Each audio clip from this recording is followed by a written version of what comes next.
Roughly 10 feet above the neck, the sinister edge of a sharpened blade casts a shadow over a head of sable locks. A man is trapped under the guillotine, under the darkest, most fearsome shadow that could ever loom over one's very soul. He stares, bright green eyes empty and hollow when faced by the inevitable might of the shadow that lingers ahead. The green-eyed man cannot help but wonder how things came to this. A watching lady in the crowd asked what their lordship had done to deserve such humiliation, and a man scolded her, saying that she should watch her tongue or she'd be next. She should have seen enough to know what ruthless jerks ruled over them. The only thing that the common people could do in this situation was to keep their mouths shut and to stay out of the way. Now that war was upon them all across the continent, common folk like them had no choice but to stay as quiet as mice.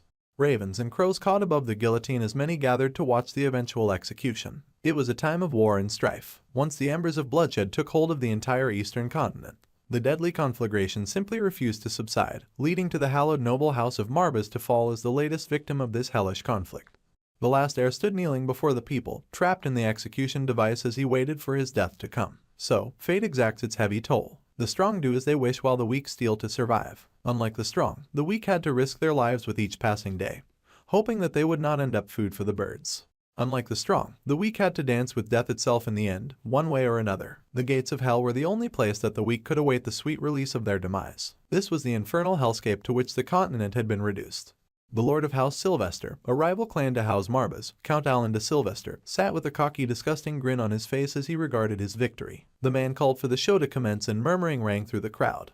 The executioner, a young man who bore a strange and striking resemblance to the man who was supposed to die, was frozen on the spot, earning the disdain of the Lord of Sylvester. The wicked lord called again for the execution to begin. This time, the look-alike struggled forward, wobbling as he moved, hands tightening on the knife he held. The bound form of his victim was before him, and the man came to a stop beside the rope of the guillotine, hesitation thrumming through him. The Lord of Sylvester could barely hide his joy and asked for the boy to quickly cut the rope. Once again, the executioner trudged forward and loomed over the rope that held another's life. Slowly, the arms of the look-alike went up, the inevitability of the situation weighing heavy on his heart and on the hearts of those who watched. The Lord of Sylvester sat forward in anticipation as the rope was cut in a sharp slice. The dark truth was that the deadly sound of the sharp blade severing a person's neck was no different from the chop of a cleaver upon a butcher's block. The executioner stared in empty-eyed horror as drops of crimson blood found a macabre pale canvas on his face. The blood barely registered, and neither did the tears sliding down his face. All it did was lend the inescapable reality to the grim painting within the stench of iron. In fate's cruel fashion, this was the impossible burden that the young boy was charged to bear. To rid the world of Rune von Marbas. No, to cut all ties between the mortal realm and his own father. The blood pooling on the ground belonged to the one who had once sired him and held him safely in his arms. Indeed, the green boy with the empty eyes looked so much like the one who'd just died because they were related by blood. The boy was Leon von Marbas, the son of the late Rune von Marbas, and a kinslayer who served as his father's executioner. The patriarch. This was what one often called the Lord of the Noble House. As the term suggests, not only is the patriarch a member of the aristocracy, but he also comprises a core pillar of the nation. However, as a certain playwright once wrote, uneasy lies the head that wears a crown. The burden of power must only be granted to those who can bear it. Now, Leon sat at a table among a gathering of nobles. He was now the new Lord of House Marbas, and he watched as the nobles bickered amongst themselves angrily. Some were upset at how quickly House Sylvester was growing each day, and there was no telling when they might invade Marbas territory outright. A member in the seat of government said that it would be important for them to bolster their defenses, and they insisted that their patriarch make up his mind at once. They wanted to hear his sage answer. However, Leon just dismissed them. He told his government to remain patient just a little longer, and he was afraid that he needed more time to ponder. The others were, of course, not pleased to hear this, saying it was an urgent matter. The current situation boded ill for the once great house of Marbas. With the demise of his father, Lord Rune von Marbas, Leon von Marbas had risen to the seat of the patriarch of House Marbas at the tender age of 14. House Marbas was once feared as a powerful clan of necromancers, though that reputation had long since faded into the annals of history. The boy paused before the hanging portraits of his deceased parents. His mother and his father were no longer of this world, and he wondered what they would have him do in their stead. The boy knew that his plea would go unanswered, for the dead tell no tales and his parents could not offer wisdom from the great beyond. Nevertheless, the young heir was in sore need of guidance as to how he might restore glory and prosperity to his house. So, he kept walking till he came to a room with large wooden doors. The boy glanced at the portrait that hung above this one, the portrait of Wellen von Marbas, the founding progenitor of their house, and the sole necromancer of the continent in his time. It is said that their house first rose to prominence as the original Marbas patriarch made his name on the battlefield. However, ever since the heyday of their founding patriarch, their lineage had long since struggled to produce another full-fledged necromancer. This then led their family fortune down a path of decline. The young lad sighed. In the end, he had been made to take his own father's life, and he opened the door to his study, stepping inside. The boy strolled over to the table and dusted a copy of the chronicles of their family lineage. The founding Marbas patriarch, Wellen von Marbas, was a nigh mythical figure. With a wave of his hand, he would sweep away his foes like a lethal tempest, summoning waves of the undead in an unrelenting death march. By the time the eastern regions had been subjugated under his conquest, barely 2 months had passed in total. It was said that Wellen had struck a pact with the devil Marbas and unlocked one of the great mysteries of the continent, namely, the secrets of necromancy, using the dread tome Necronomicon. This then granted their founder the might that was needed to rule as sovereign of the continent. Now, the young leader was looking at the Necronomicon itself, a big black tome with an eye in the center of its cover. It was a priceless heirloom that had been passed down from their progenitor himself, and the very time that led to the rise of House Marbas as the sole family of necromancers on the continent. Of course, all those glory days are gone now. Leon casually flipped through the tome, but froze when a voice called out. The voice asked the young patriarch to listen closely. Leon was stunned and wondered where that voice was coming from. He wondered if a telepathic message had reached the patriarch's office despite the anti-magic field. Deciding to get right to it, the young lad asked who he was speaking to. The voice replied that Leon had no reason to be afraid and that it posed no threat to the lad or to his relatives. The young lord asked why he should trust such a bold statement, and a magic red circle appeared around him, overwhelming him with a bright flash of power. Leon managed to crack open his eyes and looked up in shock and surprise to see a great demonic beast standing before him. Shocked, the young lord asked where he was, and the demon hummed, asking if the family's predecessor had neglected to tell them of his existence. The boy was surprised, asking if the beast knew his father. The beast did indeed know his father, and he knew him by name. The creature sensed that the thread tying them together had been severed, so now he had come to Leon. The beast growled, saying that he had long fretted that Rune's nature was way too kind for the lord of a dark house. He should have known that Rune would meet an untimely demise. At any rate, he was not going to cry over it, and he approached Leon, asking who had dealt his father's dying blow. A very awkward conversation had come up, but the dead-eyed boy simply replied that the one to kill his father had been none other than the one standing before the beast. Leon von Marbas had been the one to take his own father's life. This provoked a roar of rage from the Marbas beast. The creature was surprisingly enraged, and he said that he would ask the boy one more time. With a dangerous snarl and an aura that bubbled with ferocious power, the beast asked if Leon was the one who slew his oath-bound contractor. Once again, the young, empty-eyed child replied that he had been the one to kill his father. The demon's eyes bubbled with red furious rage, and he lunged at the boy with a roar. The boy stared at the incoming beast, only a mild look of surprise on his face as he stared into the jaws of death. He could still recall the blood stains on his hands. It was like the demon was browsing through his memories. Marbas saw the fallen body of his former lord and the dead-eyed tears that the young boy had shed. Seeing the truth, the demon declared that Leon had been robbed of his senses. The hands that cut the rope had been his, but the child had not been the one to truly take his father's life. However, Leon insisted that this analysis was not the truth. The demon looked at the desolate boy, slight amusement on the great lion's face. The boy's despair aside, what truly eluded the demon's understanding was the abyssal aura that he could sense within the child. The all-consuming darkness lurked beneath the surface of the young lord's skin, and the demon could not help but wonder how such a young boy had come to be this depressed. A child should not harbor such a potent reserve of magical force. There was a ripple in the waters as the boy stepped forward, and looking closer, the demon could identify power bubbling underneath the boy's feet, red and malicious, with many bodies writhing within. The demon was shocked and thought that the sight he was currently witnessing was just plain absurd. The boy before him had the potential to perhaps even surpass his ancestor. Marbas cleared his throat for a moment and decided to introduce himself. He was Marbas, one of the 72 demons of hell, who turned his back upon the demonic realm and chose to exist alongside humankind instead. A lifelong friend of Wellen von Marbas and the source of the necromancy that became the unique art of House Marbas. The boy recognized the demon from the tales. When the progenitor founded House Marbas, the demon was the one who taught him the forbidden art of necromancy. Indeed, the great beast was the very same one that the boy mentioned. However, he was now bound to the Necronomicon, as he was a formidable demon once upon a time. Marbas the Black Lion, the founding patriarch, often said that necromancy was in the blood of the members of their noble house. However, Leon could not understand how it came to be that the great lion forsook them in the end.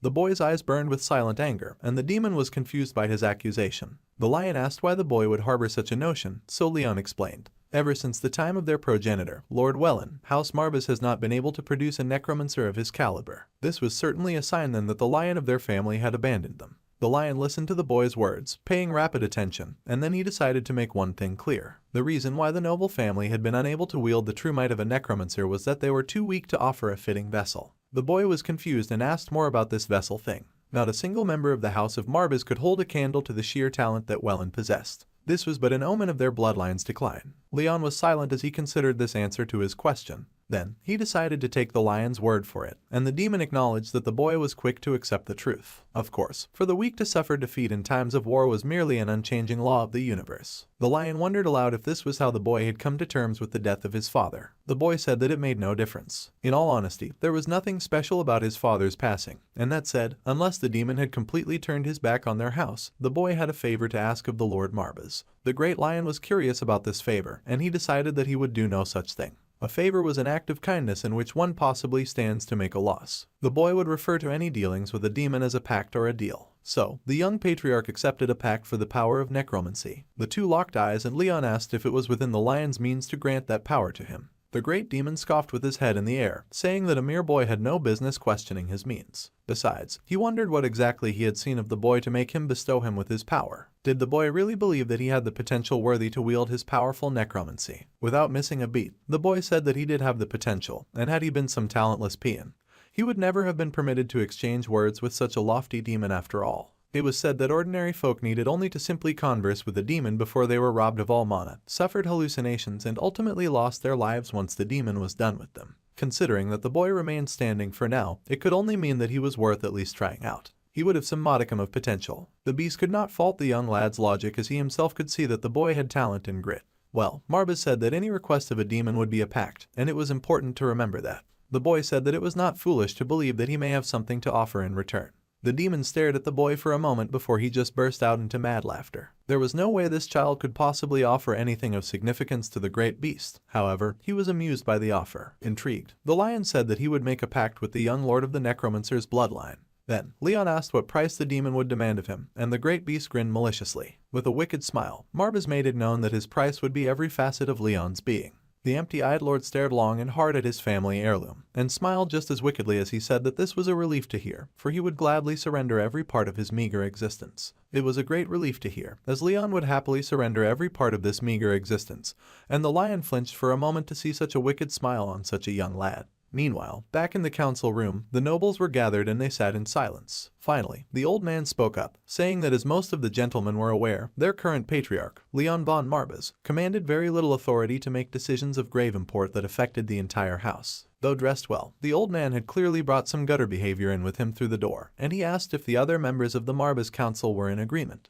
As they didn't protest, he took that as agreement and continued. As such, in the old man's capacity as the uncle and closest kin of the current patriarch, he planned to take charge of all matters concerning their house for the foreseeable future. The boy had stepped out for just a few minutes, and his council was already plotting to backstab him. Now, the uncle said that he would allow the rest of the council to speak their minds regarding his appointment as steward of the house. One of the other nobles said that they would be foolish to disapprove, given that the alternative was a mere pup who had not even come of age to inherit the house, or anything in particular. So, the man with the slicked back hair voted for the uncle to take over, saying that they could not leave these crucial decisions to an unworthy child. He believed there was no better fit to take over the matters of the house than the uncle, Sir Kirchhoff. Be that as it may, the mustached noble opposed the motion. Lord Leon was the only direct lineal descendant of the previous patriarch. There was no precedent in their family history for appointing the next patriarch in violation of direct lineage. However, the other man argued that precedent would not help them if their entire lineage got wiped out. He made a very forceful argument. The armies of those Sylvester brigands were marching against them at that very moment. Slicked Hair could not fault Mustache for hesitating and raising concerns regarding proper birthright,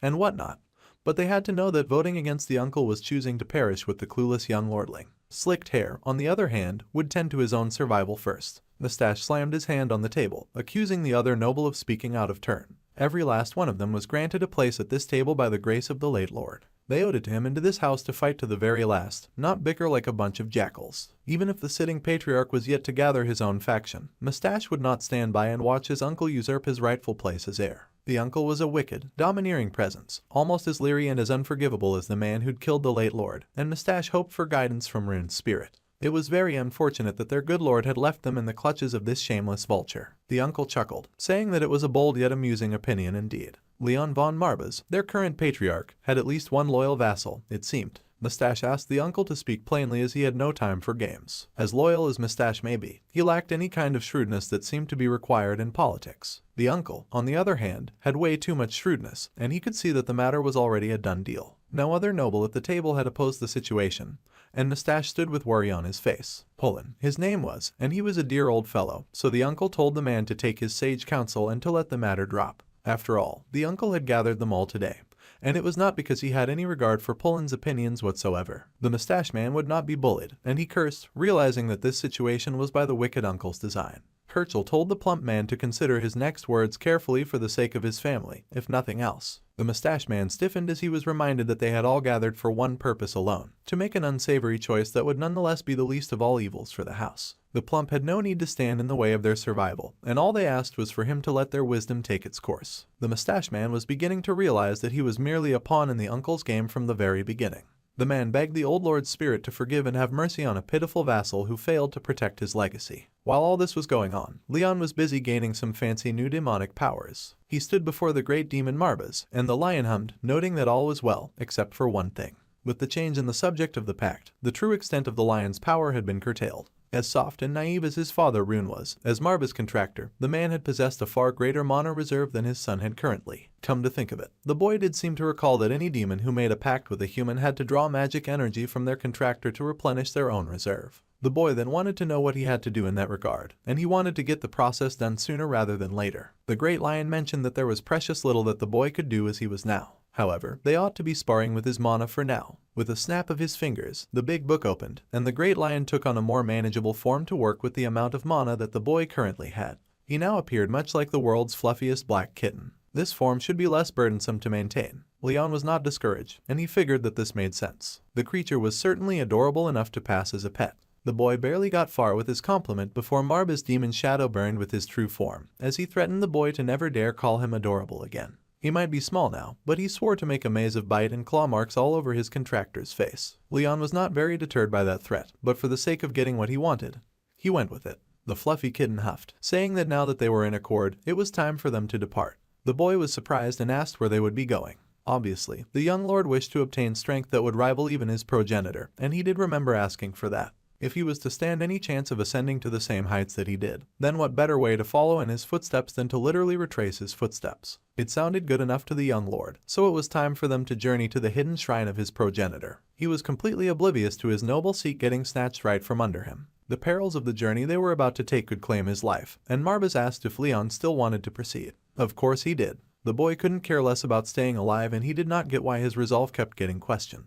The kitten was rather proud of him and began to lead the way, telling the young contractor to keep up if he could. So, the young lad followed, and the two proceeded into the nearby forest. The lad recognized the mistwoods of the house Marbas. The forest could be an inscrutable labyrinth for those who were not of his bloodline. Then the boy recalled that his father had told him that only the rightful patriarch may set foot inside the secret shrine itself. However, the boy did find it odd that the place was supposed to grant his predecessors the power of necromancy, but it had failed to do just that. The kitten explained that none of the predecessors had passed the trial, and they had likely been found lacking when it came to the most fundamental requirement of all. Only those who possessed the purest shade of black, the element of the abyss, could clear a path to the shrine. No one to date had been able to satisfy this first condition to make it through the dense bubbling and magic purple fog. The boy could see that it seemed evident enough. Marbas raised a paw, and the fog cleared to reveal a door. Without further ado, the kitten smiled, eager to begin the first trial. Wind whooshed inside the place, and Leon was granted the permission to enter as a descendant. The boy stepped forward, taking in the bricks covered in moss. The boy was warned, of course, that he would no longer have the demon's aid. The boy accepted this as the kitten had mentioned that it was going to be a test after all. The cat grinned as said that he did have one piece of counsel to offer. The boy was to follow the Necronomican's instructions at all times. It would lead the boy on the path toward his reward, the power of necromancy. It was dark at the bottom of the stairs, but there was sufficient lighting with lamps in the glowing necromancy book. Leon paused when he suddenly heard a screech in the dark, and he turned to look down the dark corridor. One of the lamps lit with a green light, and a bunch of green, bulky and muscular people appeared in the dark. The boy stared down and saw beside him a girl tied up before the creatures that seemed to be goblins. With barely any reaction to the situation around him, the boy grabbed his purple book and opened up a few pages. He found the guide on how to utilize the maximum potential of the divine relic, the Necronomicon. The first secret was reanimating the dead. The boy stared at the book in silence for a moment, and he looked at the empty hallways and the goblins that were now charging at him. There did not seem to be any dead to raise, so the boy looked back at the book that said he had to begin by taking a life. Well, he'd already done that once before, so Leon closed the book and picked up his dagger, his eyes shining with the fiery determination of a killer. He took note of the bound bodacious stranger in ripped clothes. Obviously, goblin entertainment, and the goblins growled to see him ogling their prize. The young patriarch stepped forward, knife in hand, and then there was an explosion as one of the goblins leapt into the air, screaming murder. The boy was unfazed as the goblin approached, dodging the creature's first blow. Then he swung his knife, slicing the charging creature before him. It seems the boy had taken some time after patricide to practice his murder a bit. Blood poured from the fallen goblin, and the boy turned, eyes glowing with death, to see who was next. The gloomy boy once found himself in a cemetery, surrounded by the dark air that often accompanied such a somber environment. Then, his father had told him to listen closely. In the great house of Marbas, he asked the child what entity that they held with the highest regard. The answer was simple, of course. The noble house was the kind that idolized death itself. This was because they were a clan of necromancers, with dominion over the undead. Due to this, the noble family had to revere death itself with the highest of regard. The young boy pondered his father's words and then asked what on earth that meant. How was it possible for them to revere death? He thought that necromancers were the kind to take lives whether they wanted to or not. After all, they had to gain more power as dark mages. The boy's father smiled, his green eyes filled with kindness as he noted that his dear son had been studying their family history. Yes, it was true that they were a family of dark mages that were feared by countless people across the continent. However, that did not mean that they had to become heartless villains themselves. That is why the kind father made his son promise him one thing. No matter who Leon faced in battle one day, as long as he held dominion of life or death over them, then Leon had to swear that he would make their end as peaceful as he could. The boy with the empty eyes regarded his father, and he wondered now if his father would still want him to keep his word for every foe that he faced.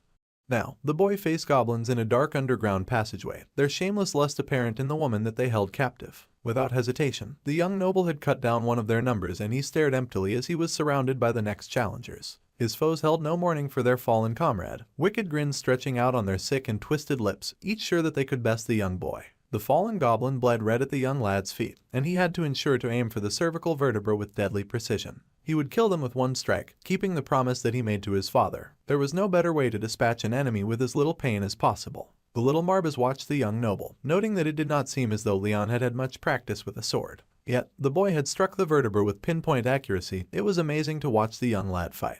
The lion demon wondered if the first strike had just been a fluke, a stroke of luck, or a possible inborn gift of some sort. Grinning with glee, the demon knew that he would soon find out as many goblins made their way towards his young charge. Leon noted that he had managed to take one of them down, but that was more luck than skill. Goblins were a shrewd species and devious by nature. Their eyes glowed red with the anticipation of cutting him to pieces, and he had to keep his guard up. The boy held tightly to the handle of his weapon, bracing himself for their next attack. The darkness did make it a little difficult to judge the elevation, and not only that, but the young boy's vision could darken with each passing moment as it got later in the night. He recalled that a torch flicked out with the first goblin he slew, so he ought to acclimatize to the dark while he could and defeat a large number of foes. Then, instead of cutting through the enemy, the boy should look to pierce and dislodge as precisely as he could. Moving swiftly, the boy leapt behind yet another foe and charged at them, his eyes promising death as he descended to eradicate his foe. The weapon struck true, and yet another green enemy went down with a tortured scream of pain. Just as Leon had suspected, another torch flickered out as the zombie hit the floor. Another goblin growled with a screech, charging at Leon with surprising speed.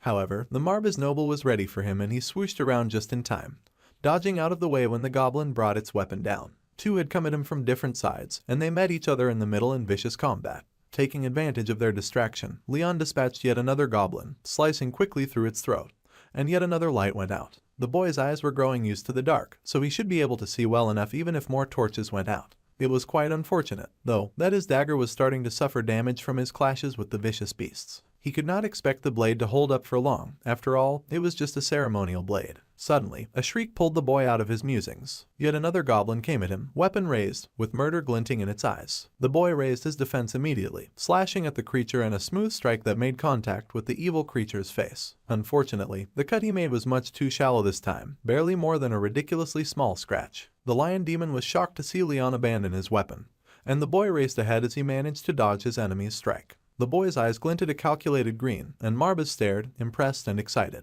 The young noble lunged, escaping the goblin's hit and grabbing the discarded weapon. Leon grabbed the fallen weapon of one of his opponents and faced the goblin again, this time with more vicious tenacity. The boy stomped and leapt forward, slicing at his enemy again with renewed vigor. This time the boy's slash produced better results and a waterfall of blood rained down from the goblin's guts. A quick slice left the beast in shambles, and the boy stepped back as yet another goblin dropped to the floor. Without wasting time, Leon spun. The Marbas boy had eliminated all of his enemies, and he stepped forward with pride and confidence, walking slowly towards the bound girl in the dungeons. The young lady was bound with a rope at her mouth, and she mumbled in fear. After all, she had just seen her young hero make very quick work of monsters twice her size. The boy took the rope out of her mouth, and the poor girl cried with grateful tears in her eyes. She thanked him for saving her life, her expression the picture of perfect gratitude. She spoke more on how she owed the boy so much, but the poor girl did not go far in her speech before she was then stabbed. The boy's bloody sword had pierced right through the shocked bodacious maiden. Her own hero had taken her life. The girl was speechless, staring into the empty and dark eyes of her rescuer, and he just pulled the sword out, dispatching her as quickly as he had ended the goblins. Leon stared at the girl, saying that he was reminded of yet another piece of wise counsel from his father. He had been told of monsters with the ability to mimic human beings, which his father had encountered during his travels through the continent.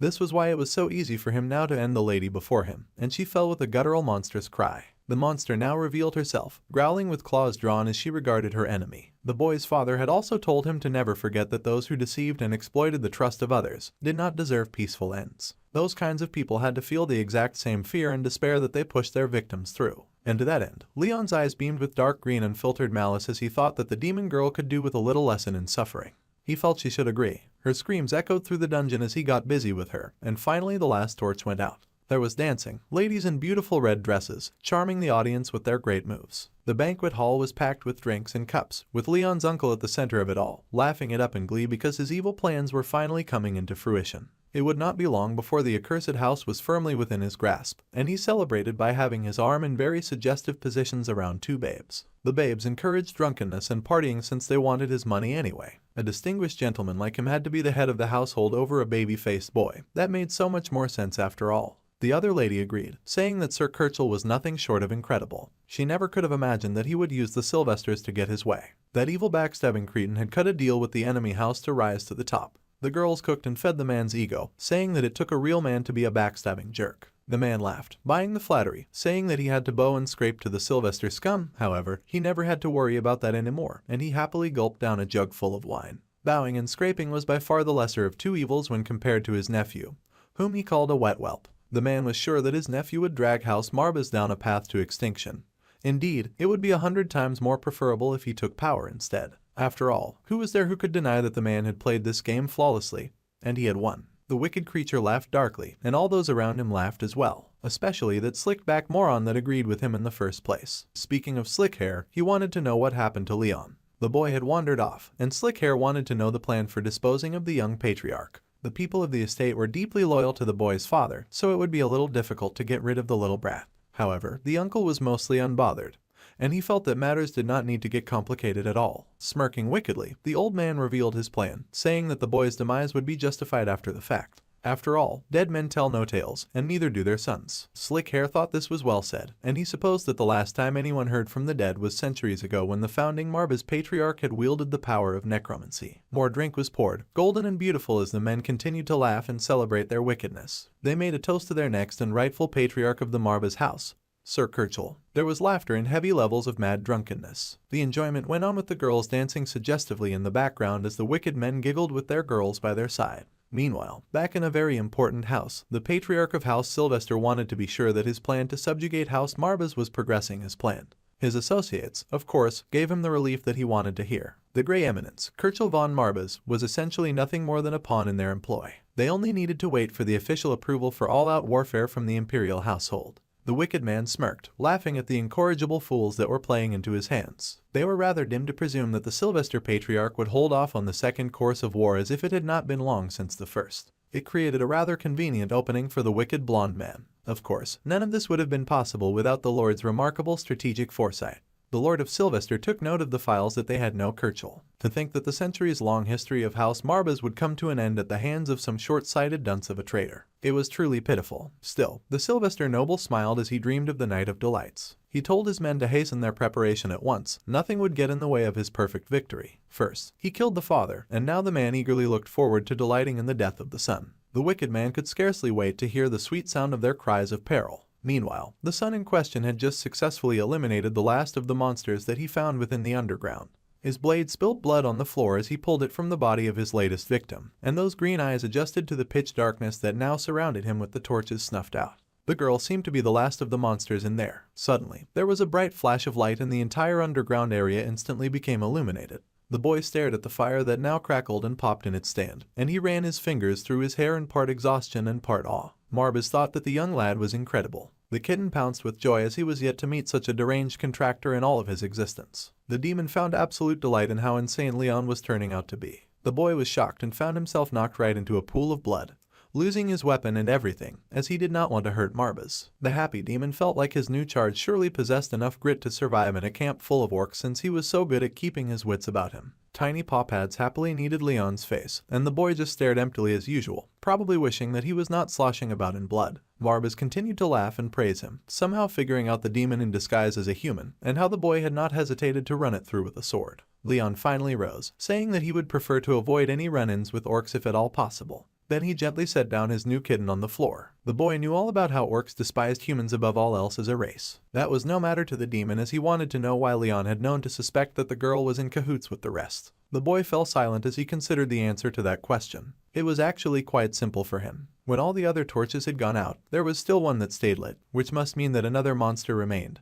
Yet the only one left was the girl. The demon was deeply interested in this logic, and Leon explained that when they first set foot in that place, he had realized that the torches in the area burned a different color than what they had seen thus far. The torches burned green to signify the goblins that they had to slay. Green was the shade of the dead, and sure enough, with each monster that he slew, the torches flickered out one by one. However, the boy then noticed that there was one more torch flaring bright in the color of green. So obviously there was one monster left, and the boy could not move on until it was dead, although its death had been a bit more brutal than the others. The kitten stared at the boy who sat in a pool of blood, excited by how frightfully cold-blooded his new charge was. The demon had not expected a mere boy of 14 to surmise so much under such dire circumstances. Now the boy was just looking around, taking in his blood-soaked shirt. When one's life was at stake, it could be difficult enough to read the situation, let alone spring to action without a moment's hesitation. Yet, Leon did exactly that in an instant, dispatching all the enemies by himself in the end. Perhaps there was more to the young charge than just the vast mana reserve that he contained. It could be that the young noble was hiding something truly special as well, something that even the boy did not know existed.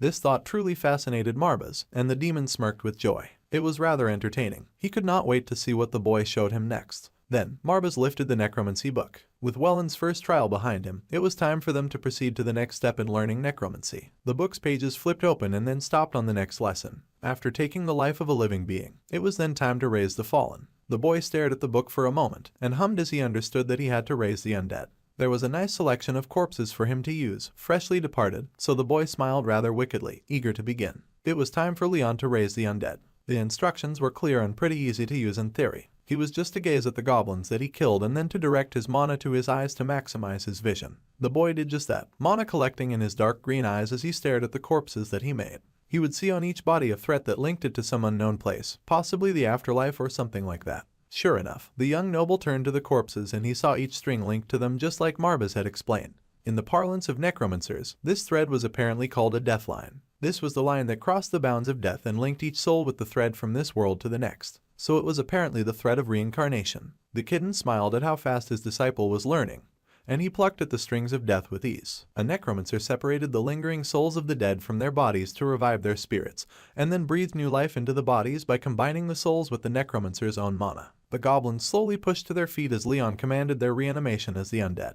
The goblins smirked wickedly as dark crosses etched onto their head. It seemed that they shared their creator's smile. Each evil goblin came alive, now bubbling with a purple aura surrounding them. Marbas then happily demonstrated to his watching disciple. The goblin lunged at Leon, who stood holding the book, and it stretched out its weapon to the boy, but of course, it did not hurt him. This process was referred to as branding. There were, of course, other means of creating undead minions, but the demon said that the sole method that worked on monsters was branding, and he would save the other methods for another time, as they were still covering the basics. The boy noted that and got to his feet. Now, the demon gave his young charge leave to try controlling the dead by himself. However, before doing any of that, Leon had a question to ask. It had been on his mind for a while. Sure enough, Marbas permitted him to proceed with his question. So, the young boy revealed that his predecessor once told him that it was far more complex to turn a human being undead than it was to turn a monster. The boy, who had only just started training, wanted to know if he had reached a level where he could turn a person undead. The beast laughed as his charge had spoken much like one that may have a need for such a feat. The kitten grinned and asked wickedly what wretch the boy wanted so badly to reanimate, and the boy with dark eyes called upon the name of Kirchel von Marbas. The man that the young boy so badly wanted to turn into a corpse was his own uncle. Meanwhile, his uncle was still somehow happily whining and dining. The man had no sense of self-preservation and was truly the kind that only liked to live in the moment.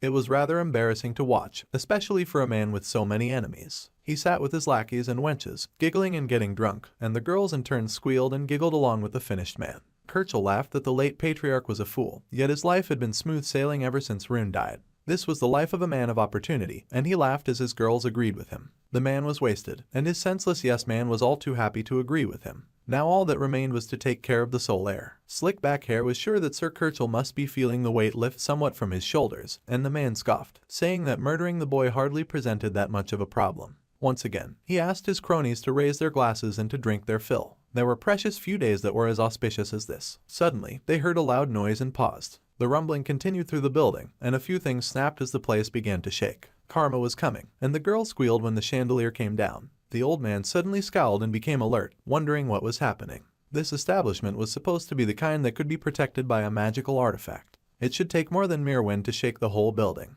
The old man then got even more serious, telling the girl beside him to be quiet. This was no normal quake. The old man yelled into the dark, asking who had come at this time. There was not a soul remaining in the Marbas territory with the gall to make an attempt against his life, and the man was unafraid. Leon could not help but ask exactly what had given his uncle such a notion. The boy appeared now, his eyes as empty as always as lightning flashed behind him. The uncle stared with amusement, foolishly unafraid of his nephew. The young patriarch of a downtrodden house was what he called him as his own men showed behind him, ready to cut Leon into pieces. The boy stared at his uncle, stared at the man who should have been family, who should have been protecting him. Then, Leon said how gracious of Kirchel to recognize his patriarch. His uncle laughed, seeing no reason why the boy would visit unannounced at such a late hour, and he asked the boy what business he had with him. Now that was truly an odd question. The young patriarch, the lord of the estate, did not require a reason to visit a subject, much less a vassal like his uncle. He did not need to announce his intentions ahead of time for his convenience. Kirchel glared, saying that he supposed any other worthy lord should have no need for such courtesies, but he thought of the young boy as far from worthy to lord over even a box of mice. The man laughed, asking if the boy was frightened that his seat as the patriarch might be taken away from him.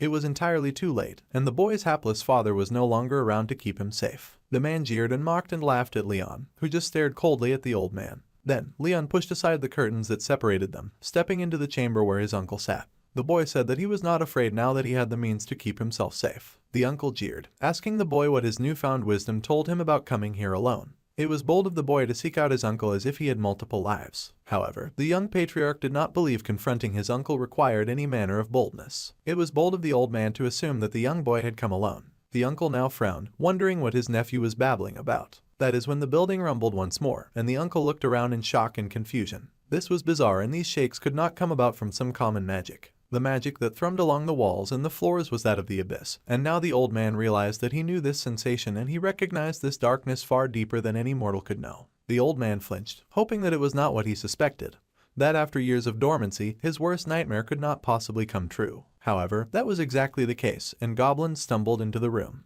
The undead had come, and Leon confirmed their existence as the undead. The old man stared, pale with fright, asking how such a thing could be possible. Not even his late brother could harness such a might, talkless at a young age. The boy looked bored, saying that it should be obvious. The house Marbas was in is once more a clan of necromancers. The old man gritted his teeth in rage at this explosive level of bad luck. He yelled and pointed, asking his guards to cut down those unsightly abominations at once. The guards rushed forward to attack the undead, and the undead enemy awaited their approach. The armed men flew forward, swarming the undead with mass numbers and deadly skill, all racing to cut down the boy with the empty eyes. However, the undead got there first. The undead goblins fought to defend their master, grinning with wicked delight. The men were shocked to see the undead fighting back, as they had underestimated the boy's potential. The undead did indeed fight back, and it sliced right through one of the armed men. The man toppled in a splash of blood and fell to the floor before the uncle and the rest of his guards. The old man stared in horror as he realized that he was now in some very hot soup. The goblins made quick work of the other guards, flying at great speed to dispatch the armed men.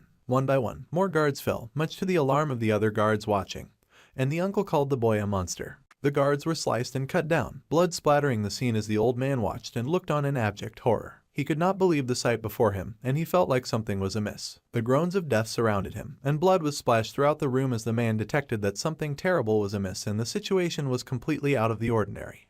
Unless the old man's eyes were deceiving him, he could see that his young nephew was actually commanding the art of necromancy. The old man's gloved hand moved quickly, gathering as much dark energy as he could into his hand.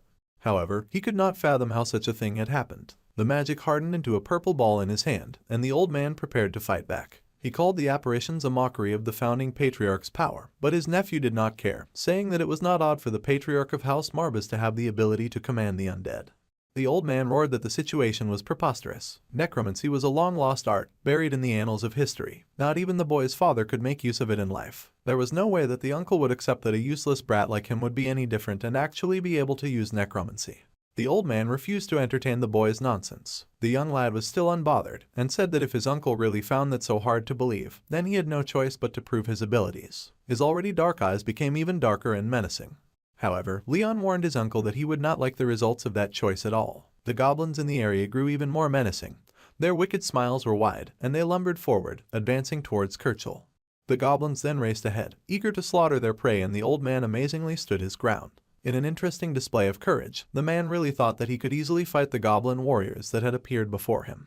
The old man screamed for the monsters to go back to the abyss and unleashed purple fire right at them. One of the goblins screeched, and it looked like that attack would be effective after all. The goblin's body turned to ash, and its undead form began to crumble. The old man smirked with joy and triumph, relieved to see that he could beat the monsters after all. But he had only taken down one, and it was much too soon to start rejoicing. The fallen zombie's skin began to peel off, and it slowed with odd cracks and pops. However, although the monster had taken some damage, it suddenly rocketed forward with a screech of rage, harmed but not beaten, as it lunged at the Lord Kirchel. The old man was shocked to see that he had not even successfully taken down one monster, and he called for his guards to help him. To the old man's shock, all the guards were at his feet, long since dead. The old man cursed and gathered even more purple magic, flinging it at the boy before him. The goblins easily dodged the attack, now understanding that it could actually harm them. They approached faster, brandishing their sword at the evil old man. The uncle had to admit that his prowess with magic was only marginally superior to a novice, but he yelled that there would be consequences for the boy's betrayal, as if the old man had not planned to betray him first. The old man was further held back by the effects of liquor that he'd soaked himself in that night. He was currently in danger, though he kept yelling that it was not a matter that he would brush aside lightly. While he was talking cheap threats, a goblin leapt up beside him and stabbed him through the chest. This was a huge shock to Kirchel, who had not seen that coming at all. The old man groaned in pain, blood leaking from his wounds, but he could still summon some magic to defend himself. However, the magic had started to flake out and shatter. The man could barely hold his concentration. After all, he was drunk. So, he settled on cheap morals, calling the boy out for daring to turn against his own flesh and blood. The man muttered that the child would never be forgiven. Leon just said that he recalled that he once read a treatise on the continent's history with his father. There were victors and the vanquished, with the cold gaze of hindsight separating the two as time went on. The uncle growled at getting lectured, but there was a lesson to be learned from Leon's words. As devoid of emotions as the young boy was, he imagined that he had yet to fathom its true meaning. However, there was one thing that the child learnt from the book. He had learnt that forgiveness was the privilege of the victor. Now the young lad had walked all the way to his uncle, so that they were now standing nearly side by side. The boy knew that his uncle had once been a victor, once upon a time. He supposed that was what his uncle was when he stabbed his father in the back and made his bid for survival. However, times have changed now. The uncle went purple, growling and telling the child to shut his mouth. However, Sir Kirchel von Marbas would not bid farewell, and his nephew hoped that he would suffer every step of the way. The boy would always cherish this day as the man's day of defeat. As for the man's punishment, Leon would take from him the ambition of seeing another day. The goblins leapt at the man with mad glee, their weapons raised. In the name of the patriarch of House Marbas, Kirchel von Marbas was cut down, and he screamed in agony. His cries were music to Leon's ears. Eventually, the man's hand flopped in defeat, and he was dead. Encouraged by Leon's ire, the goblins kept energetically stabbing and cutting into Kirchel even long after the man had passed away, and the Marbas kitten huffed in amusement. The boy was truly deranged as he had suspected, and he was sure even the devil would be moved by this display. A novice necromancer could suddenly wield that with such skill despite this being his very first time. One might think that the boy had been commanding the undead for a decade already. The boy stared as he considered that statement, and then suddenly thought of something.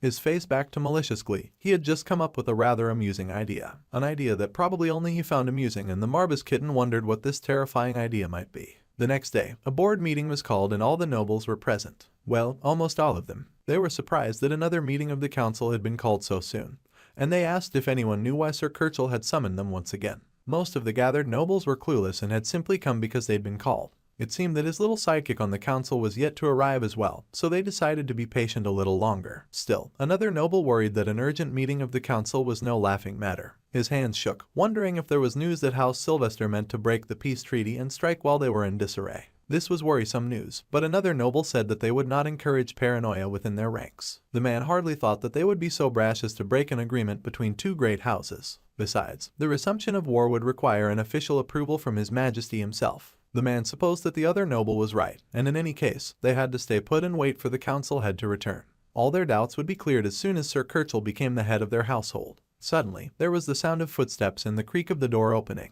The nobles turned to see their young lord appear before them. The boy walked past the nobles in silence as he made his way to his seat, and they whispered amongst each other, alarmed because they had thought that this meeting was called by Sir Kirchel. They did not know why Leon was there, and if he meant to challenge his uncle since he was the rightful heir. They were even shamelessly whispering as if he could not hear them.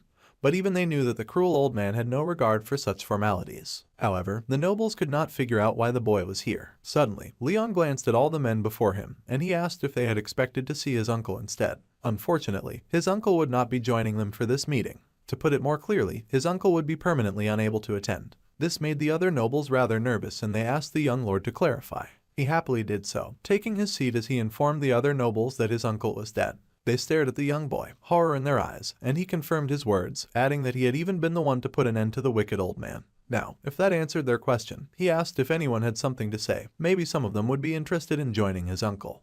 The nobles all stared at him in shock. These guys were confused and knee-deep in disbelief. They could not believe what that man had just said. For a moment, they were speechless. Then one of them slammed his fist on the table, saying that if this news was true, then their Lord Patriarch had to explain himself with more than just a few words. How on earth had the most senior elder of House Marbas died when they had scarcely even mourned the passing of the boy's predecessor? Leon thought that was a very good question, and he had a very good answer for that one, too. The other nobles joined in on the outrage, yelling that the boy may be the Patriarch. But he owed them at least an explanation on matters such as the sudden death of their evil leader. The boy stared at the nobles coldly and declared to them all that Kirchel von Marbas was a traitor to their name. They all flinched because they already knew this. Not only had the evil old man turned against his father and surrendered vital information to their enemies in House Sylvester, but the man had even sought to usurp Leon's rightful place at the head of their clan. Now, the other nobles that had supported the old man were starting to sweat. What the boy did find the most curious, however, was that despite all valid grounds for a summary execution, all the other nobles seemed to defend that horrible old man with such zeal and loyalty. Now the other nobles were really starting to sweat. The call to assemble for a meeting of the house had come under Kirchel's name, yet they had all appeared like he was the head of the house. The old man being nowhere in sight lends credence to the claim that he had been slain. Another noble thought that it was quite foolish of the old man to be murdered by a fresh-faced boy, and other panicking nobles noted that this was not the time to be fretting on Kirchel's behalf. If the young Leon somehow managed to assassinate his uncle without a single soul to do his bidding, then they were all in serious trouble. One of the nobles suddenly leapt to his feet, saying that he never suspected that the awful old man could be planning such an evil thing. He even dramatically cursed Kirch's name for daring to commit such a grave offense. It could be that the boy had come into the possession of some strong magical power, and the brunette noble did not want to face the consequences for that. The blonde noble gulped as well and stood, declaring his innocence on the matter as well. They said that they could not have possibly known what the old weasel was plotting, especially something that dastardly. However, the young boy just tapped on the desk in front of him, his eyes dark and threatening. He told them all to be silent. Their claims of innocence and ignorance could be true, but that would nonetheless render them all guilty of a grave crime. They had all been rather negligent for failing to uncover the traitor among their household. The nobles cursed internally about getting baited by Leon, and they'd fallen into his trap. Another noble agreed with the young lord, but he did want to know whether Sir Kirchel was a traitor or not. The noble asked if there was proof of the claim. After all, who was to say that their young lord had not slain an innocent man? The young boy heard the noble out, and then he suddenly got to his feet, saying that they all acted precisely as foreseen by one far more discerning than himself. The other nobles wondered who they could be, but they could not see Marbas seated cheekily on the boy's shoulder. So, that was not their business and they would have to stew in their ignorance. Instead, the boy glanced at them, his eyes dark and malicious. If his nobles wanted proof, then he would provide them with proof. The young lad opened the great book of necromancy and said that they should allow him to demonstrate the betrayal of Kirchel von Marbas. A dark aura swept through the council room, taking all the nobles by surprise and fear. Leon was the trueborn son of House Marbas, and he called forth the name of the damned soul that wandered the realm. Sure enough, from the pits of the underworld, his cackling goblin squad rose with their weapons braced on their shoulders. The other goblins fell out, cackling and laughing as they pulled up in their squad. The book poured out the undead under Leon's control like they were water, and the other nobles watched in horror as the boy used the spell to summon the undead. They could not believe a boy this young could do something like that. Then, from the depths of the underworld, Kirchel von Marbas rose. The man's clothes were tattered and torn, and he cracked his way to the surface. Somehow, the boy Leon had discovered the forgotten magic of the Marbas house, and the nobles stared in horror to see the undead body of Kirchel von Marbas. The boy asked his noble uncle to confess his crimes with whatever remained of his mind. The nobles were absolutely shocked to see the old man in the state that he was now in. They could not believe that this was possible, and the young lad sighed that he was starting to tire of hearing that same question over and over again. He did not think it should be so shocking to see a necromancer from House Marbas when the very foundation of their house was built on necromancy. The goblins screeched with glee as they charged forward, and one noble yelled for everyone to flee for their lives. They truly were terrified, and one noble yelled for the other to make haste. However, they had barely started to run before the noble lost his head. The other noble stumbled back, horrified to see his colleague now missing a head. The shaken brunette turned, a nervous sweat gathering on his brow as he saw the blonde noble begging for mercy. His legs had been cut off, and the man groveled in pain. However, his eyes widened in horror as the young Leon stepped in front of him. The boy said that the meeting was not quite done yet, so none of the nobles were allowed to leave. They would do well to heed their patriarch until he had nothing left to say. With that, the undead uncle marched his disgusting way to the other nobles, his body cracking and crunching with each step he took. The old man was clearly not very fit, and his nephew said that he would ask Kirchel von Marbas if there was a single soul among those present who had no knowledge of their vile deeds. The old man looked at the cowering nobles with his dead eyes, and he confessed that all those who served the last patriarch of their house were turned against him, down to the last man. Not a single man present was ignorant of the uncle's evil ways. That was all that the young boy needed to hear. The nobles cried out in fear and anguish, asking for the young lad to forgive them. They all cried, saying that they would confess to their crimes, and they begged for a chance to prove their loyalty. But these were all men who had led to the young boy being forced to execute his own father. The boy had no mercy for them, and one by one, they were all cut down. Leon watched all the nobles fall and then realized something. By the power vested in him, Leon von Marbas, he therefore proclaimed before the council as he raised his book, that the dark art of necromancy had been restored to the House Marbas. The boy stood over the corpses of those who had plotted and seen to the death of his father. Staring at the room with dead and empty eyes, the man wondered where on earth Sir Pullen had gone.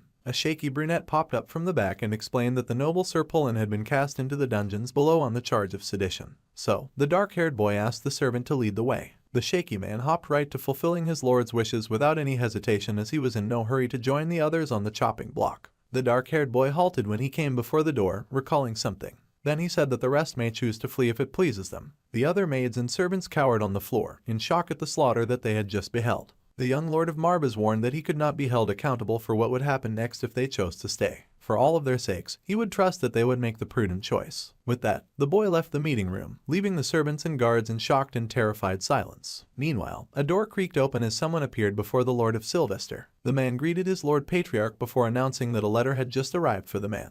The Sylvester Lord took the letter and checked out its contents. As the man read with dubious curiosity, his face then morphed to a very amused and very wicked smirk. It was excellent news, and it seemed that even the imperial household was ready to turn its back on the House Marbas. It was only a matter of time that such a thing would happen. After all, outside their progenitor, the house never had much to show for their inflated renown. The little that they had in capital and manpower was also rather laughable. The Lord of Sylvester agreed, saying that they possessed even less of the former than the latter. In any case, the man would proceed as planned for now. The House Marbas would be brought to its knees at last, with the War of Noble Houses due to take place next month. Their enemy was sure of it. Then, the Lord asked if his man was up to the task, and the dark-haired man replied that he was ready beyond a shadow of a doubt. There was no chance of their defeat, unless a full-fledged necromancer was to somehow happen to grace the House of Marbas after centuries of mediocrity, or their founding patriarch Wellen von Marbas suddenly returned from the grave. With no chance of either of those two happening, the odds of House Sylvester losing were negligible at most. The man with the mustache smiled, and then said that this war was entirely theirs to win. Meanwhile, in the dungeons of the Marbas home, Sir Pullen cried out and bowed deeply to the young lord, thrilled to see him. He asked for the forgiveness of the young boy, saying that he should not have allowed Kirchel's dark ambitions to fester without his notice, to the point that he cast the young boy in mortal danger. The noble groveled, saying that he deserved nothing short of death, and the nervous manservant was scared of getting a round two of the upstairs show. The boy with the empty eyes regarded Sir Pullen. The man was one of the few loyal vassals left in House Marbas, and the only one to openly oppose his uncle. The sobbing man was someone that the boy had to recruit at all costs, so he told the man to rise. There was still much work to be done, and the boy needed the man's services. The noble was surprised, asking the young boy what he wanted with a wretch like him, and the man did indeed look wretched in the moment. Even the boy had to stop to consider how messed up the noble looked after a night in the dungeon. So, first things first, the man had to go take a bath and then meet the boy later in the patriarch's office. There, they would discuss the details of a new line of government. The nobleman was thrilled, saying that the young boy had his eternal gratitude. The man pledged to serve the young lad with everlasting fealty. So, the boy departed and now looked out of his grand gigantic windows, because, Lord forbid, a house has normal-sized windows. The kitten demon hopped on the boy's shoulders and licked his paw in satisfaction.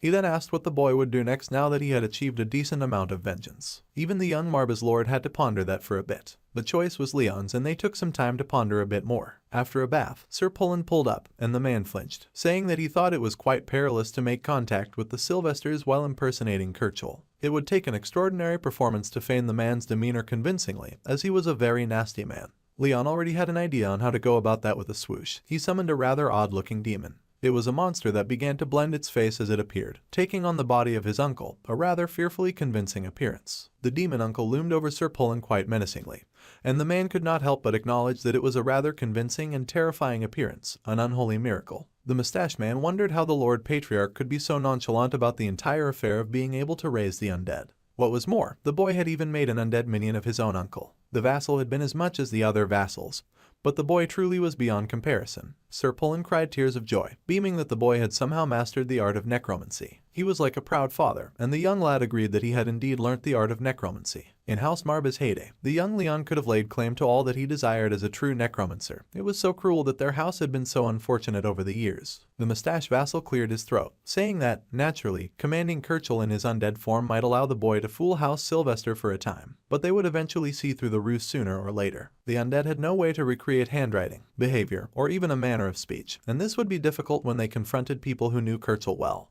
The young Leon agreed that such a situation could present such difficulty, except that the apparition that he had manifested was not an undead created from Kirchhoff's cadaver. The creature that stood before them was merely the undead form of a doppelganger that the boy had somehow happened to find, just lying on the ground. That kind of thing. It was a monster capable of replicating a person's appearance, living memory, and even their abilities to an extent. The fake Kirchhoff even manifested the old man's ghost flames just to prove that point, and the mustache man stared in amazement. The young boy was silent for a bit as he recalled killing the doppelganger and watching the last light go out. The boy had panted, leaning down as he took in the corpse of the fallen woman. He had then asked if the monster had a name. Marbas had explained that she was a doppelganger. It had the power to partially copy a victim's appearance, memory, and abilities, a very unique kind of monster. It was a foul creature that liked to mimic a traveler who was lost or lagging behind, and it would ultimately murder the original and even devour the rest of the victim's companions. The boy pondered such a useful beast, and the demon had chuckled in amusement, giggling that the apple didn't fall far from the tree. Well, after all, Leon had indeed made the decision to claim the doppelganger among his ranks, and he yanked her to her feet. Marbas grinned as he watched this, saying that it was rather kind of the progenitor to leave behind his most previous minion for his precious descendant. The doppelganger body rose as Leon commanded, and she stared at him with the empty eyes of the dead, but the brilliant blue eyes of her demonic form. The boy regarded the girl for a moment, and then asked his mentor if he should be pleased so far. Marbas said that the current situation was definitely a win. The doppelganger creature was quite formidable after all, and it could only transform into a target that the Necromancer had already encountered. However, any target with a more potent magic force than the caster cannot be reanimated as a doppelganger by any means. As long as the boy accepted the terms of the contract, then they could proceed. As talented as the young lad may be, he was still a mere fledgling, and even if he did manage to trap his uncle's soul, it would be moot without any way to maintain his hold over it in the long term. Eventually, the man's soul would return to nothingness. So, the demon suggested that the boy depart from House Marbas for a time, if only to find a solution to this predicament. However, that suggestion was completely out of the question. The boy would not turn his back on his bloodline or on the people that needed him the most. It was clear as day what would happen in his absence. The innocent people of the estate would get massacred at worst, or subjugated at best by the invading Sylvesters. Then the demon asked if the boy was really willing to place his life on the line for these people, and the boy confessed that he would gladly even die for them, since he had no regard for his own life anyway. The demon was surprised to hear this, wondering if it had to do with some misguided sense of loyalty to his household. Well, there were more urgent matters at hand, so the kitten could ignore the current problem and help them move on. The doppelganger then switched to its true shadowy form, and it stared out at its master with cold silver eyes. The kitten smirked, telling the boy to go forth and turn the wretched into his undead, and they would find much use for him after all. The young boy asked his mentor if he knew the doppelganger, and the demon said indeed, he did. It was one of the undead minions that Wellen once commanded, and the boy may find the creature rather a handful to deal with in his current state. Leon needed to be rather mindful that his temperament could be somewhat vexing. Well, keeping all this in mind, the boy went ahead to form a demonic contract with the creature, calling upon the soul of the dead to heed the call of the Marbas heir. Leon summoned the creature back from the land of the dead. The monster was quite large, with small silver eyes and a massive aura of dark purple, with huge pecs too. The creature's eyes glinted with dark malice, and its menacing aura was completely ruined by the black kitten suddenly charging it and telling it to rise and shine. It was time for its idle slumber to end. First things first, they had their first contractor in centuries. The doppelganger was a little mystified and fretted for a moment. Marbas did not have the patience for that and scolded the poor confused thing, telling it to at least take up a different form before it spoke or they would not understand a word that it was trying to say. The doppelganger paused for a moment as it had to choose a form. Then, it had a really great idea, pressing its hands together in a pretty awesome seal form. The doppelganger began to transform and its body began to change, from peeling off as it claimed a whole new identity. When the smoke cleared, the doppelganger had turned into something that looked almost too much like Leon, and it scolded the demon for its pompous words. The demon, of course, hissed in rage, asking if the creature had a death wish. The doppelganger had completely disrespectfully turned into Leon, and he smirked mockingly at the little kitten, pointing out that it was already dead. Then the two boys looked at each other, the dead with eyes of life while the living boy held dead eyes. Now, Sir Pullen sat strategizing with the young Lord Pullen, saying that if there was a way to emulate Kurtzl down to his minute habits based on his memories, then it might just be possible to fool the Sylvesters with his undead form. The vassal could guarantee that the ruse would work. The man, Sir Pullen, should see to it himself, no matter what it took. It was just the answer that the boy had wished to hear. The vassal then asked his lord if he could ask one final question. It was a given that the Sylvesters would indeed secure the approval of the imperial household and strike House Marbas once more. So, the vassal had to ask his young lord why the boy was insistent on staying despite the approaching danger, even though fleeing would surely offer better odds of survival. It was the same question that the demon had. It would be better for Leon to depart from the noble house for a time, if only to find a solution to growing his powers a bit more. However, the boy revealed that it was his duty to protect this household. That was all. That was the reason that he would stay. The vassal was surprised and then said that he would serve his lord's will to the best of his ability. Still, the vassal pried a little further to understand the reason behind the boy's resolve. The boy pondered the situation for a moment. To tell the truth, he had pondered this matter himself for quite some time. The matter of his resolve. However, the boy could not claim to have some high-minded purpose in mind. In truth, he merely wondered how he could become a worthy head of the household. In fact, he even wondered what it meant to be worthy in the first place. The answer remained unclear for now, in all honesty, which was why the boy chose to buy as much time as possible to find the answer for himself. He then smiled a little wickedly, saying that to that end, he meant to swiftly thwart all those who meant to take from them. As long as the boy did not repeat his father's mistake and he safeguarded all that they had again and again, then one day, he might just find the answer to the question of why he fought so hard for this land. That was as much thought as the boy had put into the matter, so he smiled, triumphant at the conclusion that he had reached. Later, the boy was back in his bedroom with his kitten mentor and his look-alike. The doppelganger mumbled that the house really had fallen so shamefully low and the young lord really had his work cut out for him. The kitten hissed, saying that the crow should call their young master as his lord and that it was a taboo to address his contactor so casually. However, the Lord Marbas himself did not seem to care much for formalities. Even so, the demon thought such crass behavior was just plain abominable.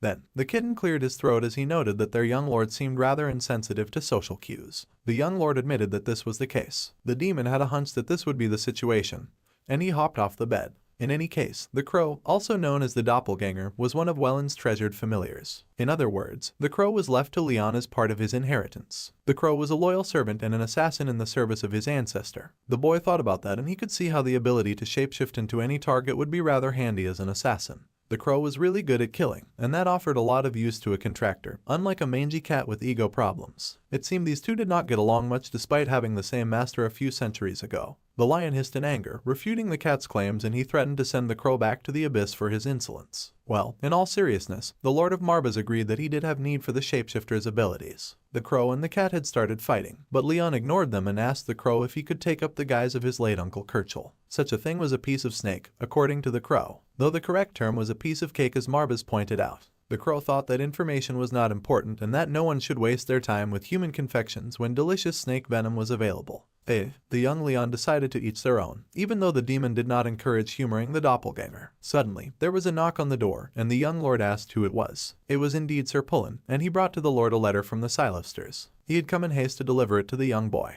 The boy read through the letter that said that the Marbas household had abandoned their duties for over a century. In reproach of House Marbas, which gleefully feasted upon the blood, sweat and tears of its subjects, House Sylvester, under the rightful leadership of Count Alan de Sylvester, hereby challenged the House Marbas to a war of noble houses. Should House Marbas surrender in due course, there will be no all-out warfare, and its people will be accepted with open arms. However, if these terms were declined, then House Sylvester's arm would march to the Duchy of Marbas in a month's time and lay waste to all that stood in their way. It was indeed an all-out declaration of war. In service of His Majesty the Emperor's sage guidance and will, Count Alan de Sylvester signed his letter and sealed it. Thus, the storm approached, and they had only a month to prepare for war. The demon curiously asked the young lord what step he would take to solve this dilemma, and if his young lord was frightened. They had precious little time, and they could still flee to fight another day. However, the boy was misunderstood. What Leon truly meant was that he was not sure if he had the patience to wait for a whole month before gleefully cursing the enemies that killed his father. The kitten laughed maniacally and said that the boy was, without doubt, one unhinged contractor. The enemy's army would number in hundreds, and it would be an entirely different level of threat compared to fighting his uncle. Still, the boy was ready to stand and face them regardless. He smirked, saying that they would make it through just fine.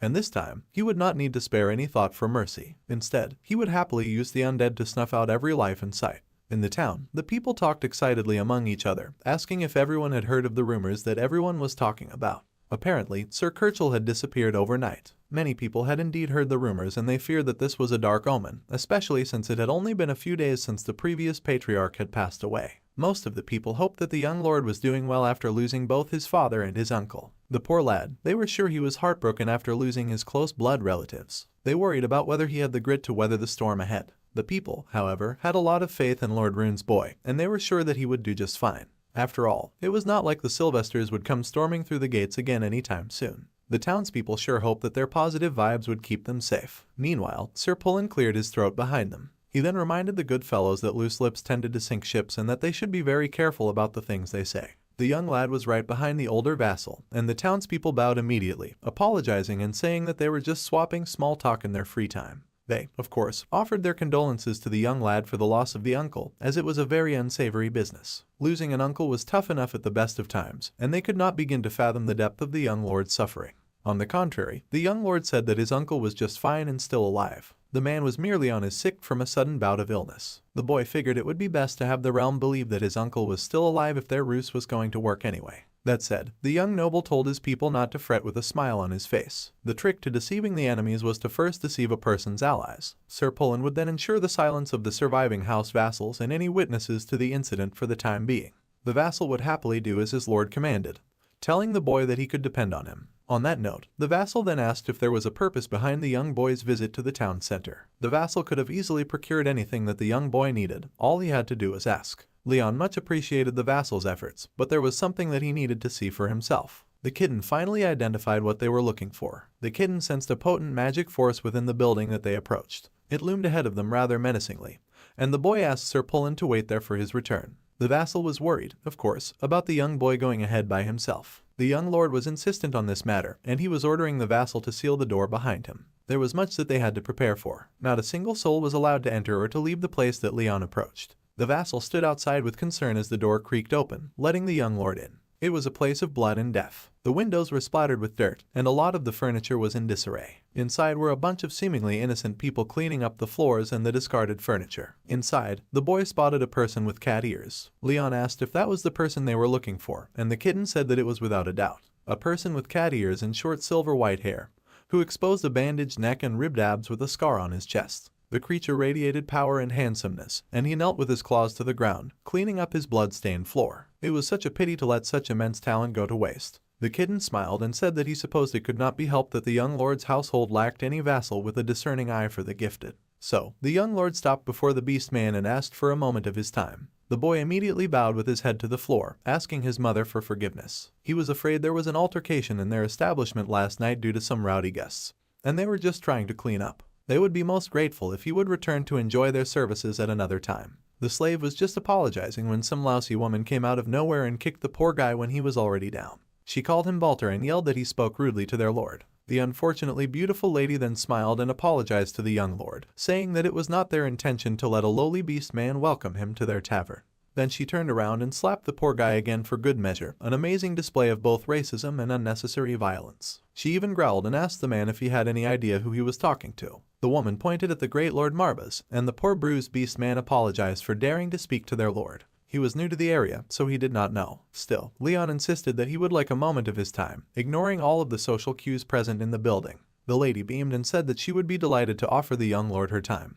But he had no interest in her whatsoever. No, our guy Leon had not come for the attention of women. He would like to speak to the big strong man at her back instead. The boy had a war to fight. He had no time for cuddles and kisses. According to the demon Marbas, this beast man held immense potential for growth. The beast would make an essential vassal for their household. The beast man was shocked to say the least, and just in case he had heard wrong, he kept his head down to avoid getting kicked again by his jealous master. The man could not believe that the lord of the place had come for him. Such a young boy was the head of the house Marbas, and he clearly was messing around with some dark scary magic in his hands. That was very ominous. The beast man was not sure how he felt about that, and he could feel the dark aura pressing against his muscles. Yes, the situation was very ominous. Suddenly, the dark magic bathed him with power, and the beast man was shocked to find that his wounds were healed. For the last time, Leon asked again to have a moment of the creature's time. The lady was shocked that the lord had come to speak with her personal slave of all things, and she would have gotten great benefits from that had she been nice to her slave at all. The beast man had no right to grant the lord permission to his time. If anything, the lord should be asking her for such a favor. The young lord took a look at the lady who was the proprietress of the tavern where the boy had happened to take his uncle's life. It was quite fortunate that she had not been present at that time,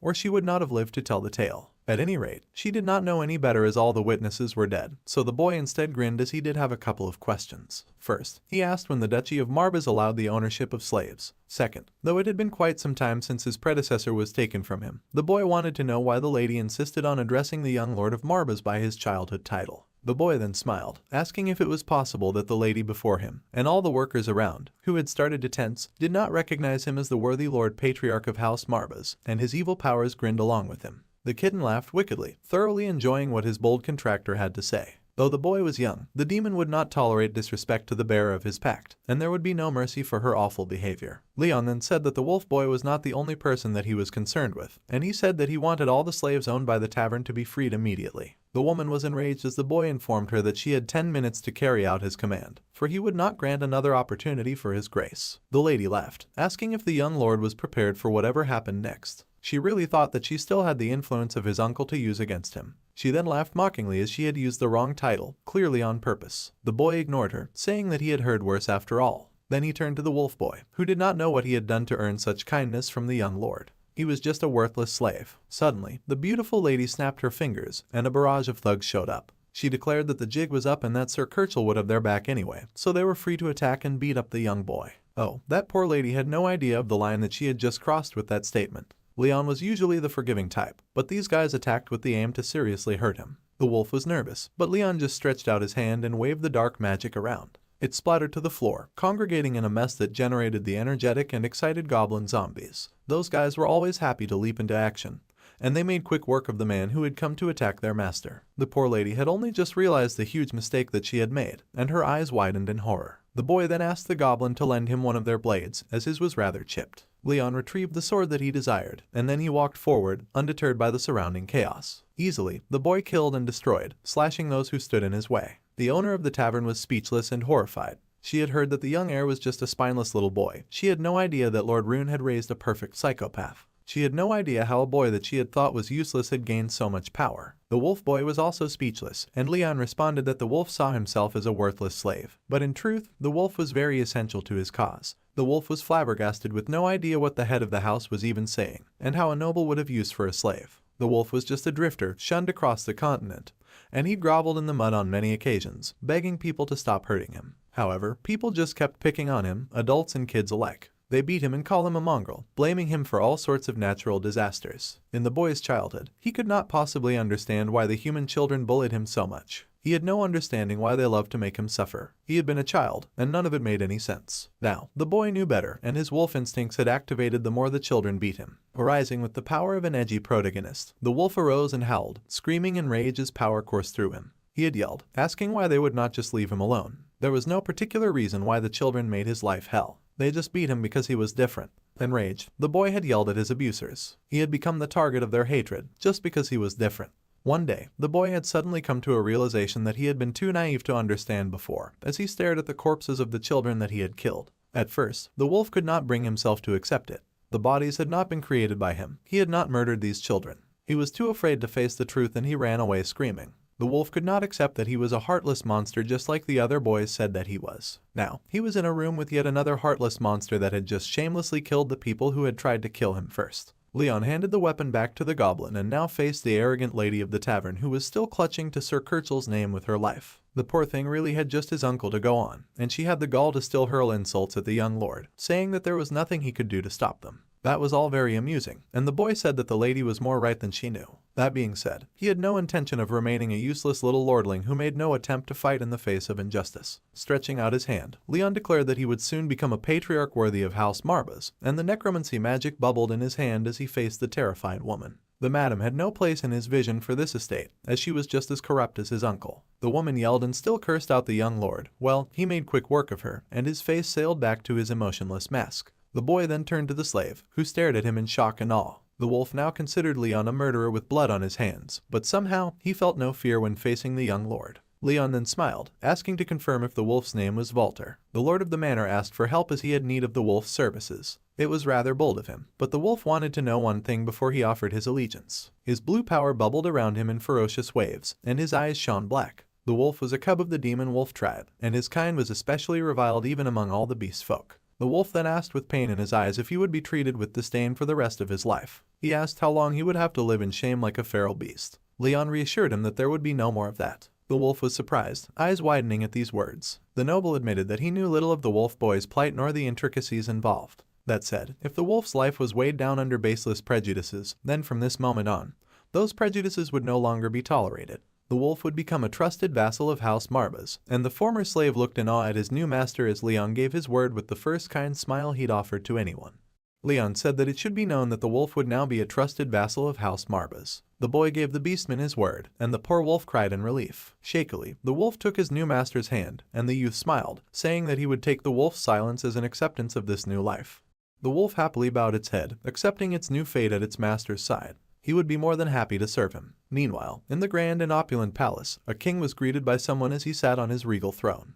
The man with the crown on his head did not look nearly as fancy as his palace. He was Esteban von Archheim, the emperor of the Archheim Empire, and the crown prince, Louis von Archheim, stood by his side. The prince spoke to vassal Eldores, asking why he had requested the royal audience. The vassal explained that a letter had arrived from the house of Count Sylvester, and the prince was quite annoyed that he was being asked to fuss over a mere count when he was to be concerned with the affairs of nations and duchies. The prince said that his father, who looked quite dead despite being alive, would be incensed by the notion of this insulting approach. However, the vassal on his knees proclaimed that he would not dare to insult the prince. The vassal's sole purpose was to rush in there to deliver good tidings. The prince was a little curious about said good tidings. At present, the crown prince was the most powerful man in the entire empire as the king was currently indisposed. The man did not dare to incur the wrath of the prince in the slightest. The crown prince smiled as he considered the news that had been brought. House Marbas had been the object of the crown prince's hatred for years. That was not great news for the crown prince as House Marbas was one of the three houses of the abyss. Now the vassal asked for the prince to take the opportunity to lend a hand of support to House Sylvester so that they could defeat their common foe once and for all. It was indeed an interesting notion, and the prince chuckled at the thought of it. However, they could not forget that House Marbas was gifted with the power of necromancy, and open warfare against them would prove very tricky. The vassal grinned that the crown prince was rather insightful. However, the renowned noble family currently lacked any heir capable of wielding that monstrous power, so it was the perfect time to strike. Meanwhile, the might of House Sylvester had grown to be on par with that of Duke Marbas. The prince was intrigued and decided that would work. The bowing vassal was told that he could then proceed with his little gambit, as this was as good a time as any to rid the empire of those insufferable grave robbers. The vassal bowed, honoring the prince's name and joyfully saying that the mission would definitely be led to success and victory. The man rushed away, and the prince grinned wickedly. Thanks to his father's magnanimous rule, the prince would finally remove the thorn in his side, the remnant of a bygone era. The prince reassured the tortured-looking king that his legacy was in good hands. The king really looked like he was going through a lot. Soon, everything in the kingdom would belong to the crown prince, and he would wield it under his evil dictatorship.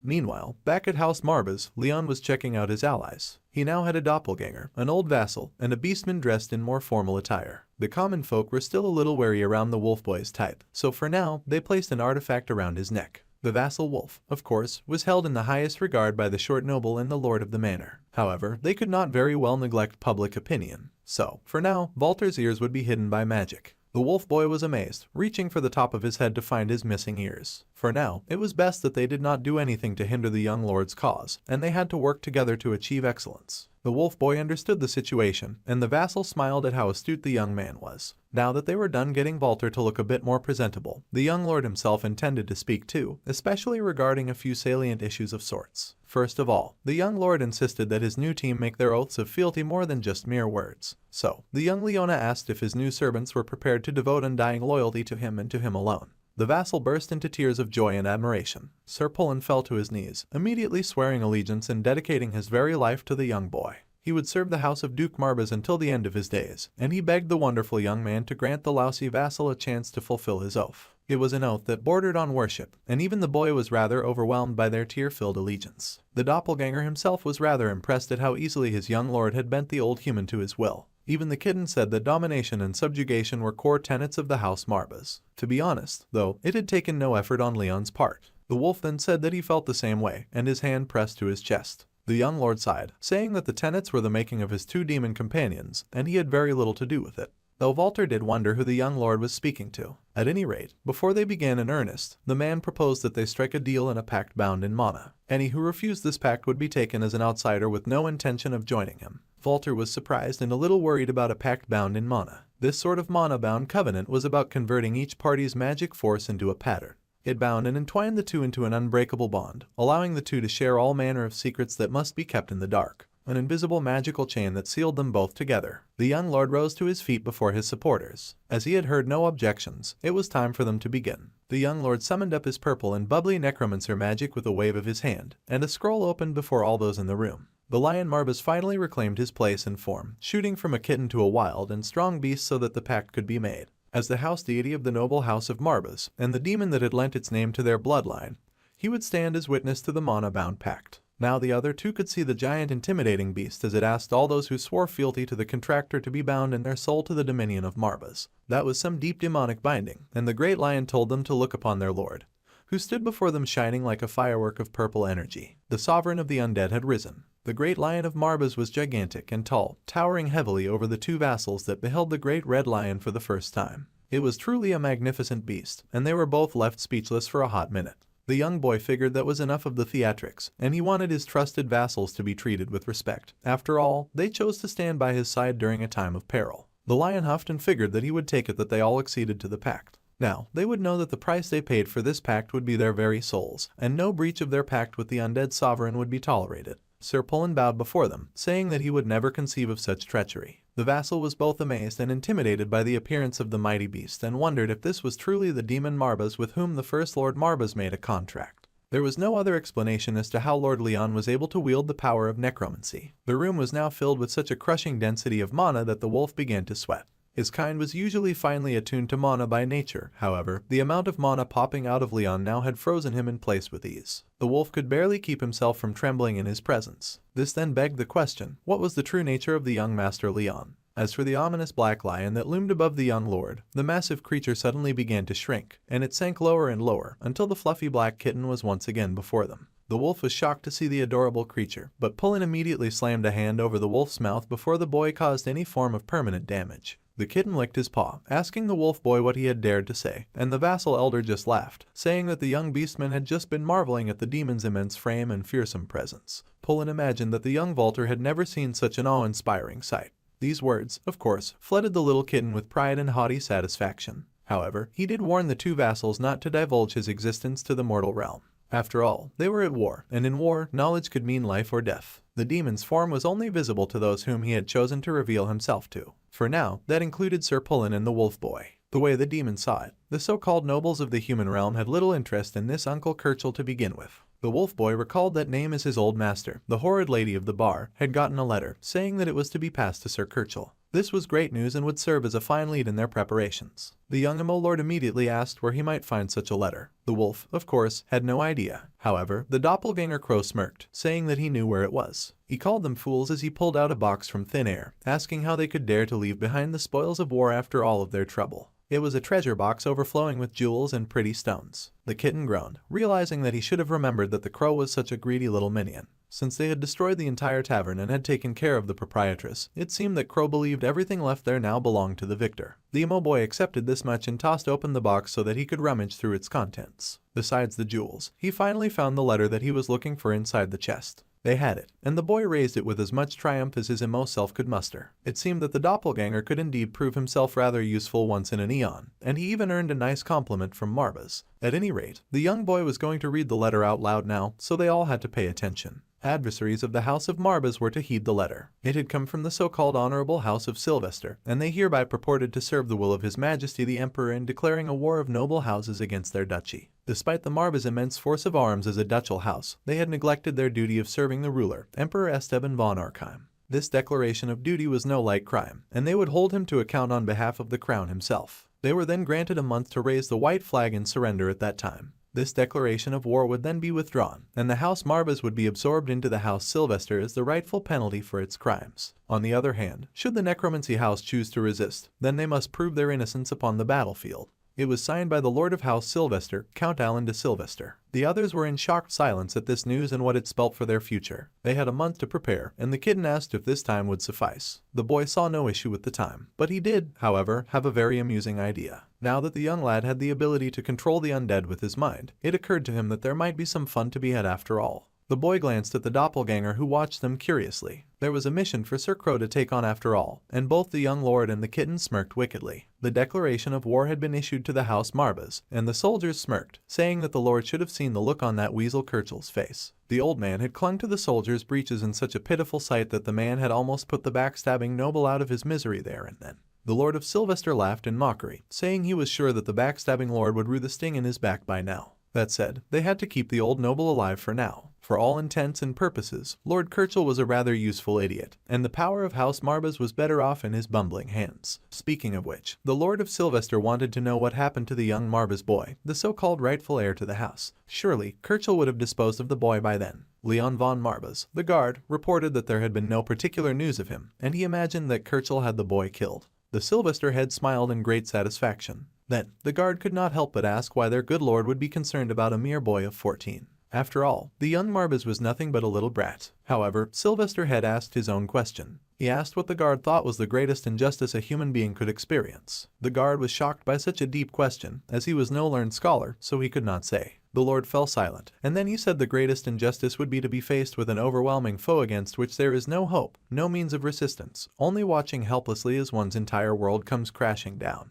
There was no greater suffering than that. Then, the lord asked the guard what he imagined to be the cause of this kind of injustice. The guard was silent for a bit, so the lord replied that it was an inborn talent. That was it, talent of such immense depth that one could not even stand to gaze in awe. The guard was curious at this odd turn in conversation, asking what talent that brat could possibly have. The lord dismissed the man, telling him not to be a fool, while in von Marbas' bloodline was not to be underrated. Nothing could be surprising from that accursed lineage, which was exactly why they must be ready for all possibilities. Meanwhile, back at the Marbas' house, Leon was admiring the doppelganger's new face. It was indeed impressive as Crow was once again wearing his face. Human speech seemed so alien to the Crow in his original form, yet he could take the young lord's memories as his own and even mimic the boy's speech with utter precision. The Crow smirked and postured grandly before his master, declaring himself more useful than mere magic force, unlike a certain kitten that shared the house with them. Naturally, Marbas did not care for such an insult and hissed. The kitten attacked the shocked Crow, but just as easily as his face fell apart, it twisted and swished right back into place as the boy smiled in amusement. The kitten hissed at the doppelganger in anger, calling him a worm. Valtas watched the exchange with wonder, asking Sir Pullen if things were always this dramatic, and the vassal just told the young Valter to be quiet more often as he would live longer that way. More importantly, they should begin as they had only a month remaining to prepare for the incoming attack. Leon fished down a sword from the wall and handed it to Valter, asking the beast boy to demonstrate his talents within that time. In other words, if the boy was to fail, then his talents were not worthy, then he would not be a part of Leon's cause going forward. Well, the young boy had no interest in the service of a vassal who was sure to perish, and the choice was his. The wolf boy held tightly to the sword that he held, and he pledged to overcome whatever obstacle stood in his way, and he would earn a place by his master's side no matter what. Once the wolf's place was secure as the lord's most trusted swordsman, he asked if the young lord would grant him one wish. The dark-haired lord nodded and said that he gave the wolf boy his word on that matter. Then, Sir Pullen cleared his throat. In that case, the man would oversee young Valter's martial training. The extent of the aptitude should be made clear by training alongside the Knights of House Marbas. So, Sir Pullen was given permission to go ahead. The kitten smiled, and it was time for them to be on their way. The Wolfman was not the only one in need of training, and the young lord himself was far away from reaching his true potential as he was. The young boy admitted that he would take his word for it. Onward then. Meanwhile, two swords clashed as the training began. The wolf boy was now in training as he fought against a fighter training him in the way of the sword. Muscles bulged as their swords clashed, steel sliding against steel. Meanwhile, the young necromancer maintained his training and harnessed his talent. The young Leon worked on summoning the undead, and the young Volter worked on fighting the undead. This was a matter of life or death, so neither youth could be sloppy in the matter of harnessing their skills for the greater good. Blue fire burned as the young wolf slashed at the corpses of the undead, his wolf flame burning bright in his veins. No more would Volter be shunned for being different, and he took a moment to catch his breath. Then, the boy crouched for a moment and bowed before the Lord of Marbas. In the short time that they had, the wolf's skills had increased and improved considerably. The young lord welcomed him to House Marbas, and the wolf would now arise as his very first knight. The wolf smiled. His face lit up in joy and relief that he was now accepted as a true member by his young lord. A month later, the day of the War of the Noble Houses came, and the three who headed the House of Marbas stared out at the army before them. The messenger called out, saying that he bore a message from the Patriarch of House Marbas. It was Lord Sylvester, and he yelled that despite his gracious final offer to accept their peaceful surrender, the noble house had stubbornly refused to see sense and lay down in his arms. Now that the fools had chosen to fight, their choice would surely result in the death of their innocent subjects as well. Thus, it began. Those nattering jackals had shown up at their gates with no concept of honor. The kind Sir Pullen cursed at them, but their demon mascot warned them not to be baited. As he saw it, there was naught but fear in their hearts. Their roars were simply whimpers that echoed their unease. Sir Pullen wondered if the enemy truly was afraid, despite the very difficult situation that they were now in. Host Sylvester had the House of Marbas at a great disadvantage in every conceivable way. There was yet an opening. After all, the man had not forgotten their little scheme had been foiled. The house had planned to use the late Sir Kirchel against them after all. Had the old man been alive for this moment, House Marbas would have no doubt flown the white flag at the first opportunity. That said, they really wondered if his death alone would suffice to shake their composure. However, the kitten snickered that mortals were indeed fragile beings. The slightest shift in fortune often caused endless turmoil within, and they would lament, wondering why their enemies had not surrendered and what gambit had bolstered their morale. Likely, the Lord Sylvester was hesitant, and the moment those fleeting doubts started to take hold, their might of arms may as well have been halved by that point. Sir Pullen admitted that logic made sense, but even at half strength, the man was afraid that their forces still greatly outnumbered theirs. The kitten smirked, saying that a worthy contractor of his would prevail against their full strength, let alone half. The vassals had no reason to be afraid, because Lord Leon was much stronger than what they thought. The young lord did smile, and the older vassal was amazed at the young boy's composure in a time of strife and peril. Immediately, Pullen put his trust in his lord. Indeed, even the demon was rather shocked by his young lord's sheer talent. During the time of training, the boy had gathered an incredible amount of necromancy mana. He had pulled it up from around him, and it bubbled and danced in waves. The kitten smirked in amusement, tapping his paw once to send red charges through the gathering mana. Many corpses raced at the young boy, charging with the intent to kill, and Leon was prepared to face them. With a flash, the corpses of the young Lord of Marbas rushed forward to compete with the undead wielded by the little kitten demon. They fought and clashed, weapons smacking against each other with each bash that they fought. The undead wielded by Marbas were quite intense and very strong. While there may be the weakest of the undead minions one could summon, it had barely been a week since the boy learned to channel his magic force. Yet, the young lad already knew how to read the flow of mana even with his eyes closed. It was rather impressive, and the demon thought that, truly, the depth of the young boy's gift boggled the mind. The contractor this time around was a true prodigy, and even Crow was rather impressed. The youth was like the rising star that the first patriarch had once spoken of. Indeed, the kitten grinned, saying that Leon had the potential to plunge the continent into a bloodbath once more. In time, the young boy might even find all that he desires well within his grasp. The crow was excited by this idea, as what he desired was tasty snacks like peanuts, as much as he wanted. The kitten solved the doppelganger and told him to aim higher. The youth may yet unlock the most forbidden of all dark magic, the terrible domain of time regression. The young Leon opened his eyes, and he pushed himself to his feet after his undead had proven victorious against the enemies in the training. Then the youth turned to Marbas, saying that it was done. Then, the boy wanted to do even more training. He would do as much training as he needed to, in order to avenge his father. The corpse was left defeated on the floor, and it was done. The young Leon had defeated the enemies, and he had passed the test, so he asked his little mentor what test he would like him to undertake next. For now, it was best that they moved on. The demons stood together, saying that the next skill that they would master would be dark magic. Leon had heard of it before, and he already had some training in it within their household. The kitten smirked, saying that whatever cheap parlor trick his uncle showed him did not even classify as dark magic. From now on, the boy would have to forget every part of the utter travesty that was called dark magic. The boy then figured that it stood to reason. Considering the swiftness with which progenitor Wellen conquered the entire eastern continent, it would be far-fetched to think that he relied on the undead alone. Their progenitor had loomed over the world with a sort of dark intensity, and the doppelganger crow encouraged this line of thinking. With a snap of his finger, he had switched to our dude's form, and he explained that at its essence, necromancy was just one school of dark magic. In other words, a reserve of mana and proficiency in the dark arts was a necessity in commanding the undead. The boy waved his hand, and a bright purple light hovered over his palm. The Lord Pullen smiled and cooed, saying that it was spoken like a true vassal of their lord progenitor. The kitten just huffed, saying that he was no vassal of the lord and that what they shared was a friendship, a bond much deeper than vassal and lord. Make no mistake, they stood side by side as equals at all times, unlike the shape-shifting Fu. Crow then scoffed, saying that unlike the cat, he had no regrets as to his loyal service. The demon then growled, asking how dare the crow speak so bravely when hiding behind the young Leon's likeness. However, the doppelganger mocked and said that he was unafraid of a kitten. Well, the bickering aside, the young lord wanted to know what sort of magic he would be learning now. Before the boy learned anything, there was something of a prerequisite that must be fulfilled. The cat told them all to be warned, as it would require them to venture into their own subconscious. The boy was surprised to hear this, and the kitten smiled, saying in case they were not aware, the hidden depths of the mind is a vessel of sorts wherein lay a vast reserve of magic force. Once the boy had gained the ability to channel this immense energy, a war of noble houses would be a mere child's play compared to what the boy would truly be capable of. However, the cat would note that dark magic exacted a hefty toll in mana, and the young lord had suspected as much. That being said, the demon highly doubted that the young boy had any cause for concern.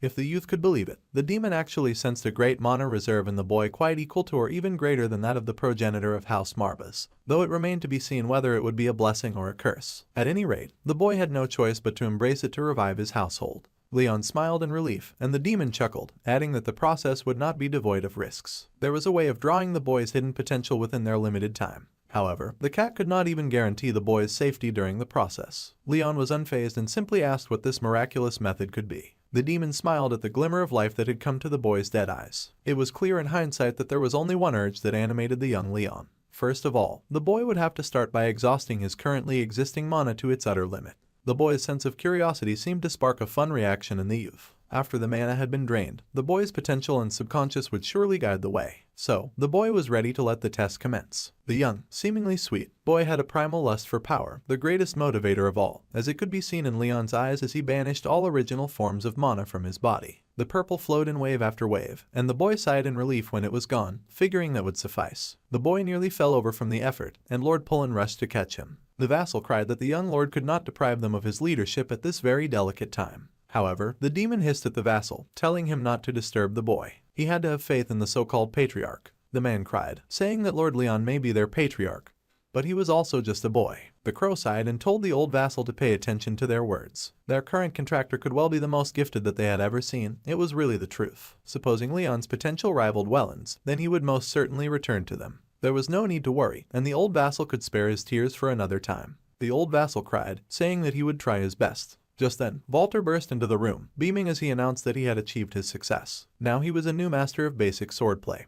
But he cut off his songs of joy when he spotted the young master flat on the floor. The wolf also immediately started crying that his master could not leave them at this point. But the old vassal told the young Walter to be calm, as he had already made a fool of himself on both their behalf. At any rate, the young wolf had faith that his lordship would make it through. The kitten smirked as these mortals were often alike. The kitten then wondered how such immense talent could have gone undiscovered all these years. It was no surprise that the lineage teetered on the brink of collapse. Meanwhile, the young boy seemed deeply asleep, but actually he had been transported to the depths to begin his training. Inside the darkness, the boy looked around, his eyes as dead as ever. The boy stepped forward, exploring the ruins that he had found himself in, and he spotted another waiting inside.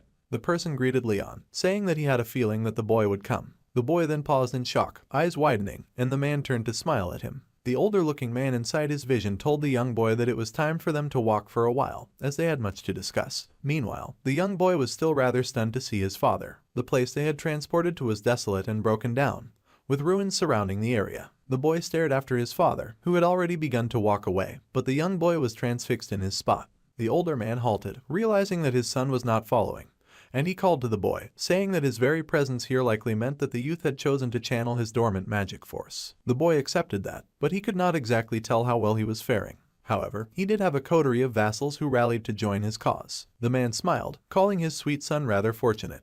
As the boy might have suspected, his father was just a figment of his mind, and he had already met his demise at Alan's hands. This form was merely a magical record of sorts. The boy noted this information. The reason why his father had ended up this way was none other than his inherent lack of potential. It was a fate that was cruel indeed, and he said that the boy would have to agree. However, Leon fell silent as his father explained that, no matter how he had ended up there, he would still lend his aid to the young boy. As Leon already knew, his father had failed to earn Master Marba's respect, and he was unable to command the Necronomicon, the sacred relic of their lineage. The boy had stared sadly at the book when he was younger. However, by some luck, his son must walk a different path. In life, the man had developed a magic spell that would pass on every bit of their predecessor's mana into the boy's magical reserve. Naturally, the boy would only have partial command of this vast reserve at first. However, it would undoubtedly aid their bid to consolidate power as the house patriarch. The boy blinked, admitting that the father had once said so himself, and he still remembered it. His father had warned of the dangers of taking on someone else's mana as his own. His father had spoken of the risk that the foreign magic force could spiral out of control and shatter his mind altogether. The father noted that his son listened well and that magic energy printed with a specific case's pattern did not lend itself easily to be absorbed by another. However, the young boy was the exception. It may not make much sense to him now, but the young boys should consider themselves a blank slate.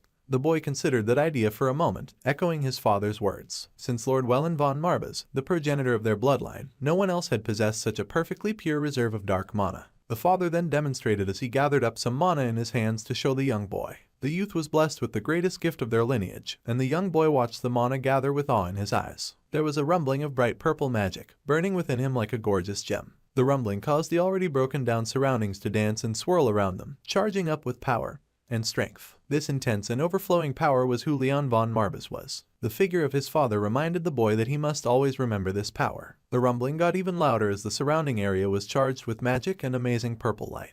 The man smiled at his child and then reached out to ruffle the young boy's head. It seemed that their little reunion had finally come to an end for now. The young child looked up with hope in his eyes, asking his father if they would meet again. The man smiled, saying, of course. The figure, after all, still had so much to teach him, and more to teach the young boy as his father. The man waved his hand in the air, and the bright purple awe thrummed with power. The beautiful item passed on from the former lord to the new lord of the house. The young boy regarded the power with wonder. The boy had never felt such immense magic force in his life, and the power swished in and out of him, finally settling in his heart. This amulet was named Greed, and as the name suggested, it would devour everything that the boy set underneath his feet with feral glee. The man reminded the young boy to never forget, holding the amulet gently in his hands. Greed. The young lord swore that he would bear this in mind. The ground beneath their feet began to crack, and it was time for the father to move on. The next time they met, the boy would return when his heart desired, and Leon bowed, saying that may that day soon bring them together again. Then, the young boy was gone, and his father was left in the spiritual realm. The man then said softly to himself that if wishing made it so, then he hoped that his child would shine radiantly as the continent's most wondrous rising star. However, the future was not his to see, and there was no telling whether this power would lead to the boy's glory or to his downfall. In the man's darkest despair, he feared, deep down inside, that it would be the latter. Meanwhile, all three vassals and the demon Lord Marbas hovered over the young boy as they patiently waited for him to wake. Leon was deeply asleep, believed to still be training hard to regain the power of his ancestors. Sir Pullen then asked if they were quite sure that the boy would awaken. The vassal did not dare to question the demon's wisdom, but the little boy was barely 14 years old, and the vassal worried that an ailment would occur and leave a permanent effect. They hardly saw how they could possibly face previous patriarchs in the afterlife if the poor boy died. The Amon huffed that the vassal would sooner join the ancestors before his little prodigy. Besides, if the young lord was incapable of withstanding such a basic trial, then he was indeed better off dead. Then, Marbas told the vassal to set aside his worries and to wait patiently for the patriarch in good faith. The wolf agreed, saying that he was sure that the young lord would pull through. There was no need to worry. Even the crow tried cheering up poor Sir Pullen. The doppelganger thought that the elderly minion fretted too much. Suddenly, there was a burst of purple aura and vast energy surrounding the little boy. The demon beamed, saying that he could now see that there was a reason behind the boy's delayed awakening. Walter was both surprised and concerned, asking what was behind the odd magic force. The wolf had never seen something so dense and vast. The little kitten hopped up, dancing around on the sleeping boy. Soon, Leon would return, so they had to make ready to greet him when he did. The others were told to be on their guard as the patriarch who would arise would now be a different being altogether from the boy whom they once knew.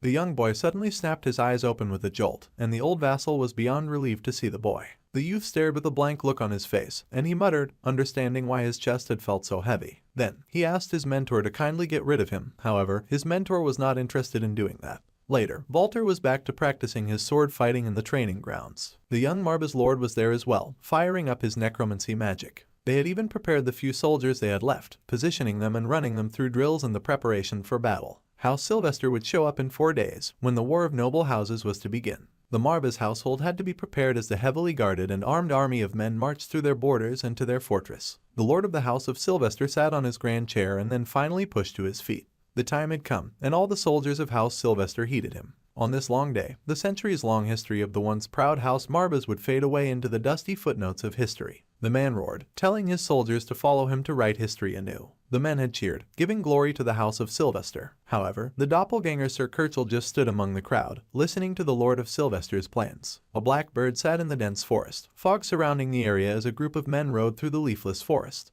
The Lord of House Sylvester smirked as he passed through the area, noting the weakness in their deployment with the fewest soldiers. It was indeed an excellent insight once again, and the Lord was quite grateful to Sir Kirchel for selling out his people. The fake uncle was also pretty grateful himself, saying that this was the least that he could do to repay the man's magnanimous treatment. Still, the wicked lord found himself rather surprised. He had thought those sentimental Marvas fools would have guarded the tombs of their ancestors more zealously. It was even extra foolish of them to deploy the bulk of their forces on a wide open field such as this one. The fake uncle laughed, saying that they were a house of necromancers, not strategists. The man supposed that there was a tendency to err on the side of caution so as not to destroy the ancestral burial sites. The Marva's family name may have plummeted into the dirt long ago, yet still they struggle in futility to uphold their former reputation. Kirchel supposed so, and this made the Sylvester head rather suspicious, asking why his sidekick had paused. He asked if the old man had something to report. The old man said that he had nothing to say to Lord Sylvester, and instead he suggested that they continue on their way through the dark and rather desolate-looking graveyard. Suddenly, the Lord of Sylvester slowed as he noticed something odd.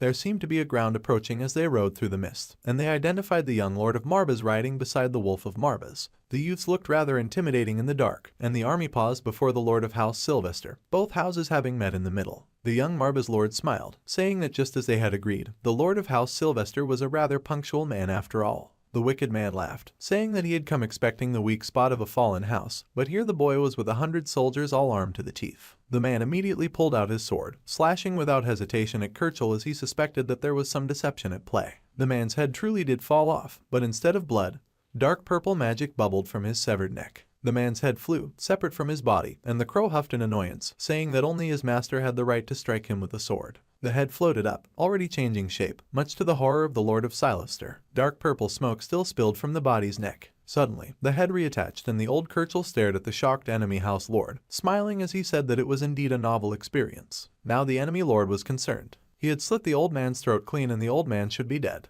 This was just the beginning of the new nightmare because the fog began to clear as the old man casually rode up to join the young lord. The Lord of Sylvester screamed in rage, saying that the old man and the house would be punished for their insolence along with their patriarch. They had no chance of prevailing against him with a meager force of only hundreds, and this was an insult against the head of House Sylvester. The young Marvas said that the idea was ridiculous. After all, the Lord of Sylvester would have to be a threat to be worthy of an insult at all. The boy's eyes were dark with glee as he regarded the wretch that had caused his father's death. Sylvester was enraged. There was a reason that the young Lord of Marvas had agreed to this war, and he sprinkled out an odd purple dust in the air as he stood before the man. See, the little Leonso desired to put the arrogant Lord of Sylvester in his place. The powder turned to goo and made a loud splat when it hit the ground, and a bubbling started beneath the ground. Suddenly, from the dirt burst an army of the undead, their eyes glowing red as they charged at the Lord of House Sylvester and his men. The man of the house, Sylvester, was horrified to see that his enemy could use necromancy. The young boy noted that Count Sylvester was as sharp as ever. The man already sounded astounded that a house of necromancers could call upon the powers of the undead.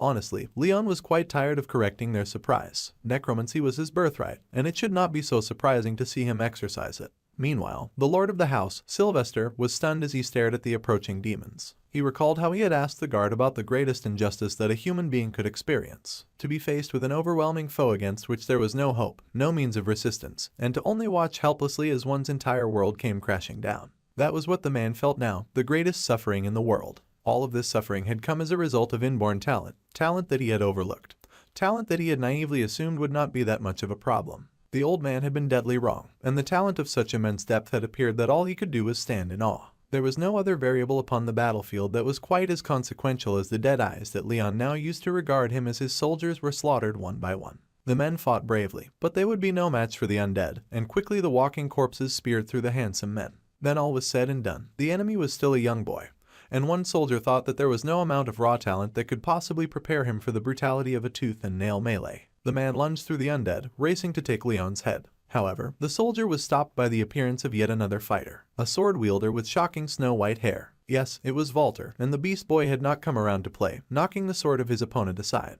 The man yelled, asking who dared to stand in his way.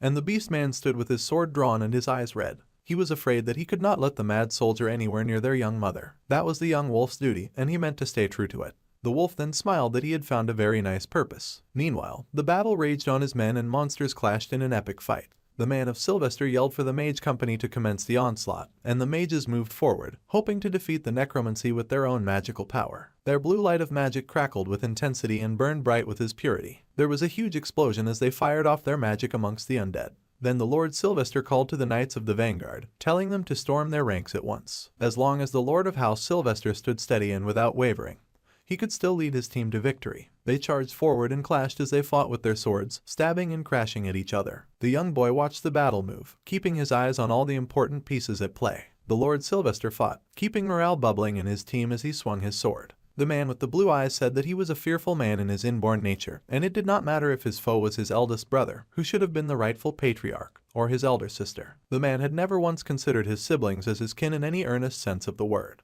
Now, Leon asked why he should care at all about the Sylvester family drama, as it did sound rather boring to listen to at the moment. The boy's hand trembled with necromancy power, and the evil man started with burning eyes of anger of his own. The Sylvester Lord said that a spoiled lordling who was handed everything on a silver platter from the day he was born could never hope to muster the sheer grit that it would take to defeat him. The man asked the young patriarch to answer his question. Did the young boy crave vengeance? If this were so, then the Sylvester Lord promised that the boy would die empty-handed with only his regret left in his stomach. With these words, the evil Sylvester Lord charged at Leon with his sword drawn. However, the young Leon said that there were two flaws in the Lord of Sylvester's assumptions, and the boy would happily explain. The eye of the necromancy book shone as the boy faced the man who had ordered his father's death, and those once empty eyes shone with the green light of a predator seeking out his prey. Leon had no lust for revenge, nor did he consider the Lord of House Sylvester powerful enough to make a dent in his life. A few days ago, everyone was gathered around the campsite, setting up and cleaning up. Meanwhile, the Central Council sat together and deliberated on the next course of action.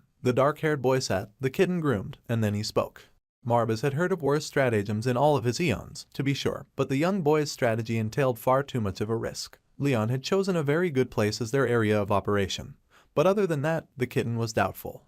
However, the young boy assured the kitten that there was no better plan of action than the one that he had just come up with. It would be foolish to err on the side of caution when the optimal solution was staring them in the face. Even the crow has faith in the master's plans, even if it was just for the sake of gaining an opportunity to mock Marbas and call him a silly lion cub. The wolf quickly said that he would also follow the Lord's strategy, not that he bore any disregard to Master Marbas's wisdom, obviously. The kitten flopped over and muttered about them disregarding his entire opinion anyway. Anyway, they could do as they pleased. For his part, Sir Pullen would request the mobilization of all the forces that they could muster. On his honor as a vassal, he would not leave the young lord to march to war alone. Since that was settled, it was time for them to make their move. Then, Leon said that before they adjourned the meeting, there was something that he would like to add and say to the good Master Marbas. The boy pointed out the amulet, asking what the kitten knew about the consequences of putting such dark material to use. The golden thing glinted in his hands, and the kitten muttered that he wasn't sure, but the consequences would likely be death. The boy's father may not have given him the whole truth, but that amulet that he now wears on his neck carries a power akin to poison. Its immense might was too much for him to bear, at least in his current state. Leon had imagined that the amulet had been passed to him, nonetheless, with a purpose in mind. The kitten sighed, saying that he would not deny this, but the moment for it to be put to use was yet to come. For now, the boy was as powerful as he needed to be, and lusting after any more power right now would be heavily inappropriate. The gift that the boy possessed far outstripped that of ordinary vessels. However, it cannot be denied that the boy's potential was a fruit that had yet to ripen. The boy was silent as he listened. His subjects were loyal to him, but no mortal was infallible. As a mortal himself, the boy had precious little insight into the true innermost thoughts of his subjects. It was possible that they could turn against him in a heartbeat, and some of them may have indeed betrayed his father, Rune. So, what exactly made the young boy believe that these mortals would be worth the risk that the boy sought to undertake? The young boy was silent for a moment as he listened. Later, looking through the necromancy book, the young Leon had quickly dispatched various enemies from the Sylvester house. His eyes glinted with dark light as the head of Sylvester mocked, asking if the child really thought him incapable of snuffing out a life. The boy continued to glare, and this time the Lord of Sylvester jolted, unconsciously aware that there was something really odd and really off about this boy. A dark aura of purple smoke soared and twisted through the camp, spreading out over the soldiers of Sylvester. The older lord was shocked to see such a nigh unfathomable depth of mana with an aura of pure darkness. The boy was applying precisely and only the necessary amount of magic force at any given moment. The man could not believe how the boy had mastered such controls. The young Leon then commanded that all loyal servants of Marbas who wandered the underworld were to heed him. No matter what manner of spectacle they were about to witness, the Lord of Sylvester was determined to stop it at all costs. He yelled to his soldiers to stop the boy from casting the spell. Still, Leon remained uninterrupted, calling upon the lineal heir of the House Marbas to call them to arms. He bid them to answer his call and serve dutifully under his banner, and the ground beneath them began to rock and tremble with a great and very mighty rumbling. From the ground crawled the undead, their weapons sharp and their eyes shining red. They roared and clawed out of the ground, the Lord Sylvester overwhelmed by their number and ferocity. The dead multiplied in waves as they pulled from the ground, surrounding the enemy and his team. There would be no escape, and the men screamed in torment as they were cut down one by one. The kitten watched in amusement, mumbling that the boy was truly unruly and disobedient, just like his ancestor Wellen. Leon had used the amulet, and the creatures roared in rage, charging forward to kill and destroy. The monsters yelled and screamed, fighting the Sylvester Knights and tossing them like they were merely scraps of paper standing by the side. The monsters roared, fearsome creatures with powerful muscles and fists. No human stood a chance against them. The Sylvester Lord cursed, noting that this was a trap and the boy had lured them to the graveyard for a reason. He now had an army of the undead at his command, and that army was coming at the full fore. The Lord Sylvester then paused, and he noticed something. The young Leon seemed to be struggling, with a hand on his chest. He coughed out blood from the force of expending up power and energy. So, the Sylvester Lord yelled for Leon to stop at once, for he was placing his own life at risk, which was rich coming from the guy who also planned to kill him. The Sylvester Lord then cursed again, giving his word that Leon and his subjects would be spared, so the boy was to stop this senseless display. However, Leon did not mean to disappoint the Lord of Sylvester. Unfortunately, back when he'd had the talk with Marbas, who had asked what made Leon believe that mortals were worth the risk that he sought to undertake. Until the boy's talents had fully matured, the kittens urged that he refrain from any selfless folly for the sake of others. The kitten knew that the boy was yet to gain the kind of might that would allow him to care about the misfortune of others, let alone their lives. The boy was silent, and then finally spoke to Master Marbas. The boy asked why they must always wait until a fruit is ripe before it is plucked. He did not think it would be so awful to pick it first and then wait for it to ripen, which was what Leon had done now with his spontaneous attack of raising the undead from their graves. The Sylvester soldiers had already started to limp in retreat, but Leon walked forward until he finally stood before the fallen Sylvester Lord. The man's eyes were wide with despair. Now both the boy and the man had matching pairs. The rain dripped from the sky, water falling in rain over the defeated army of Sylvester and his fallen and broken men. The blonde lord sat with his head hung, asking the boy about his goal, since he had said vengeance was not what motivated him. The boy agreed, so the shameless Lord of Sylvester asked the young child to show him mercy, even though he did not deserve it. The man begged, giving the child his word to never antagonize House Marbas again, nor would he breathe a word of the boy's power to the rest of the empire. The man begged the young child to grant this request. The boy stared at the man, begging like this. Then, he asked if they were ever on such amicable terms as to grant each other such favors. The blonde yelled that if they continued like this, it would only spark a cycle of vengeance and hatred. However, the young boy stared at that old man with empty eyes. This filled the Lord of Sylvester with dread. The man begged still, yelling that his hand was forced to commit atrocities. As another head of a noble house, the boy had to understand. It was their duty to take whatever action was necessary for the prosperity of their house. The boy considered this duty, agreeing that there may be something in what the man was saying. The mantle of the patriarch hung heavy upon the man's shoulders after all. Even the blonde admitted that his mantle was a crushing yoke that he did not dare shake off. He was compelled to these atrocious acts by the weight of his position. Nevertheless, Leon could not see how any of this gave him cause to grant the man mercy. Lord Sylvester was stunned speechless. See, the man should make no mistake, there were no hard feelings involved. Truly, his only calculus in taking the man's life was the iron certainty of the cold, hard logic that the blonde's continued existence would not serve House Marbas in any way. So, the boy bid the evil man who had orchestrated his father's death a swift farewell. The blonde grunted as he gritted his teeth and showed his true colors, cursing and yelling, calling the boy pompous. It would be much too late by the time the boy realized what he would have done. The power that the boy wielded so frivolously was not a child's plaything. Well, Leon had had enough of getting lectured by a guy that he did not even like, and the man was swiftly beheaded. The boy stared now at the corpse of the man who had been a thorn in his side, watching emptily as his head rolled away. The house of Sylvester was defeated, and the boy grunted in silent pain. He should have known that there would be a heavy toll for summoning so many of the undead. The boy then fell forward, and the wolf ran to him, a thing the young lord of Marbas. Marbas told the wolf not to fret, as the boy was just suffering from the depletion of mana. Young lion's talent was, without a doubt, equal to that of his progenitor in the days of yore. That then begged the question, should a mere boy be permitted to hold such vast potential? Within the boy lay a monstrosity, the likes of which not even the demon could control. It was indeed a perilous bargain that the demon had made in return for every facet of his being, and he smirked wickedly just thinking about it.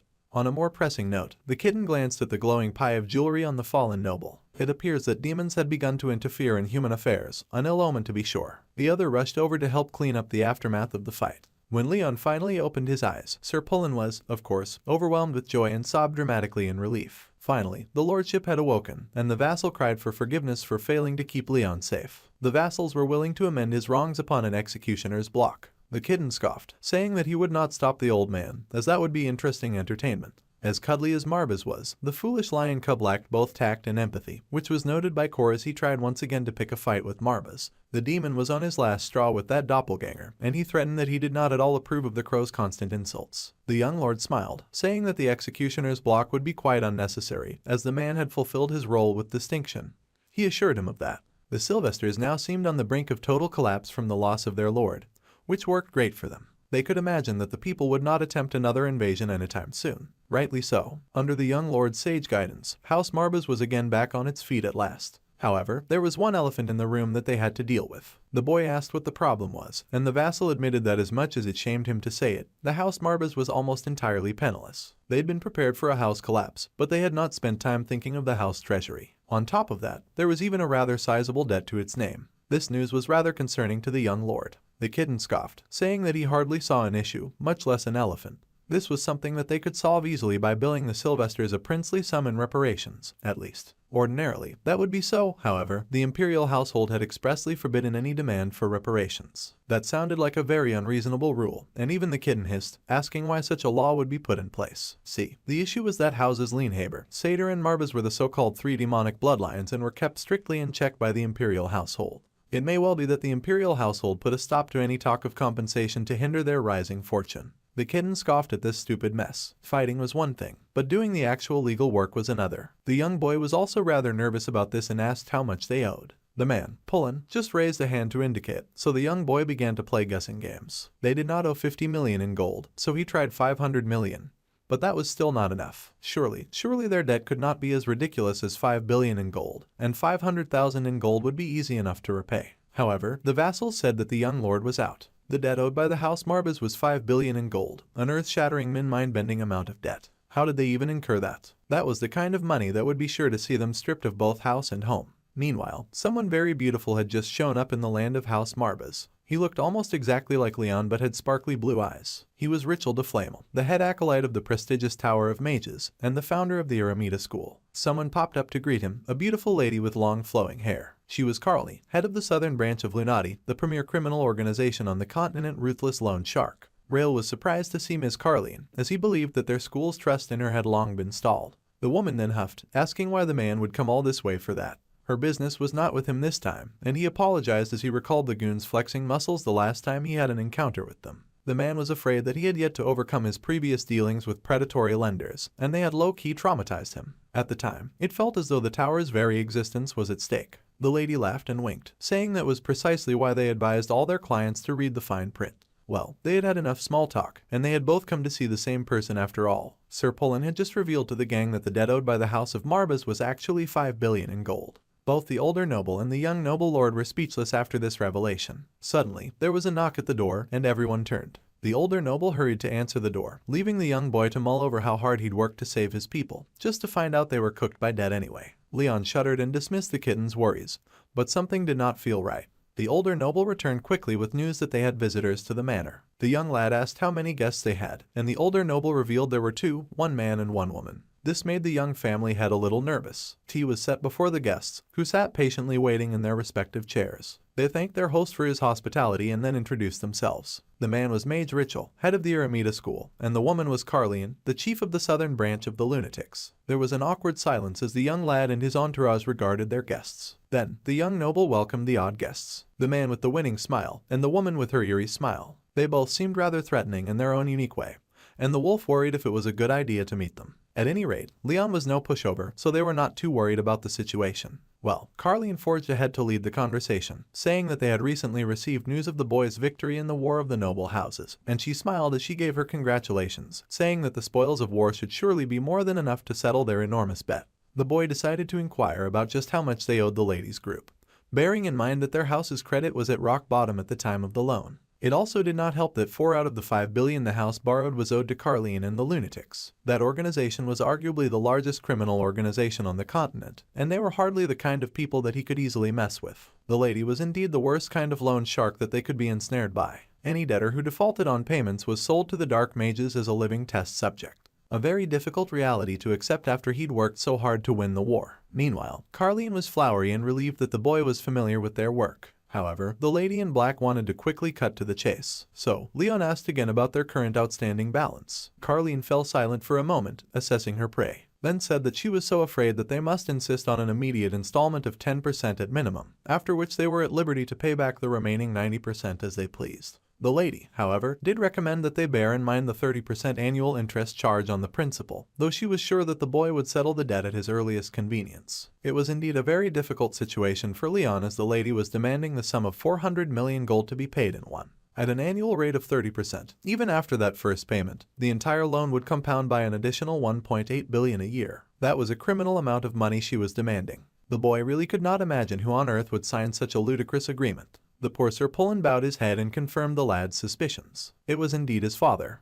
One really could not pick their relatives or their intelligence levels. The other man in the room tried to ease up the tension a bit. After all, he was of the belief that the young lord should celebrate his victory for a moment. Besides, the man highly doubted that the young boy had such a large amount of money. However, the cutthroat Carlene spoke. Her eyes flashed dangerously as she reprimanded Richel for daring to interrupt their business discussion. She seemed ready to pack up the mage and sell him, too, if it got her money back faster. She even threatened that the price to pay for an insult to her could be a scarily fatal one. This quickly silenced the mage, who found that minding his business was his true life's calling after all. He even got up and was ready to go, even though Carlene chuckled that it would be a waste of good tea. Well, Leon was still worried about this situation, and he tried to speak up, but he was greeted with a sharp threat from the lady in black. If he dared say that he didn't have the money, or even dared to ask for more time, then she did not need to hear it, as his father had said those words before. This situation was so difficult that Leon considered just getting rid of the woman, body and soul, but Marbas advised against it. That dangerous lady was a foe that the boy would not stand any sort of chance against, and an attack would likely annoy her at best. The boy might find himself torn to shreds in an instant.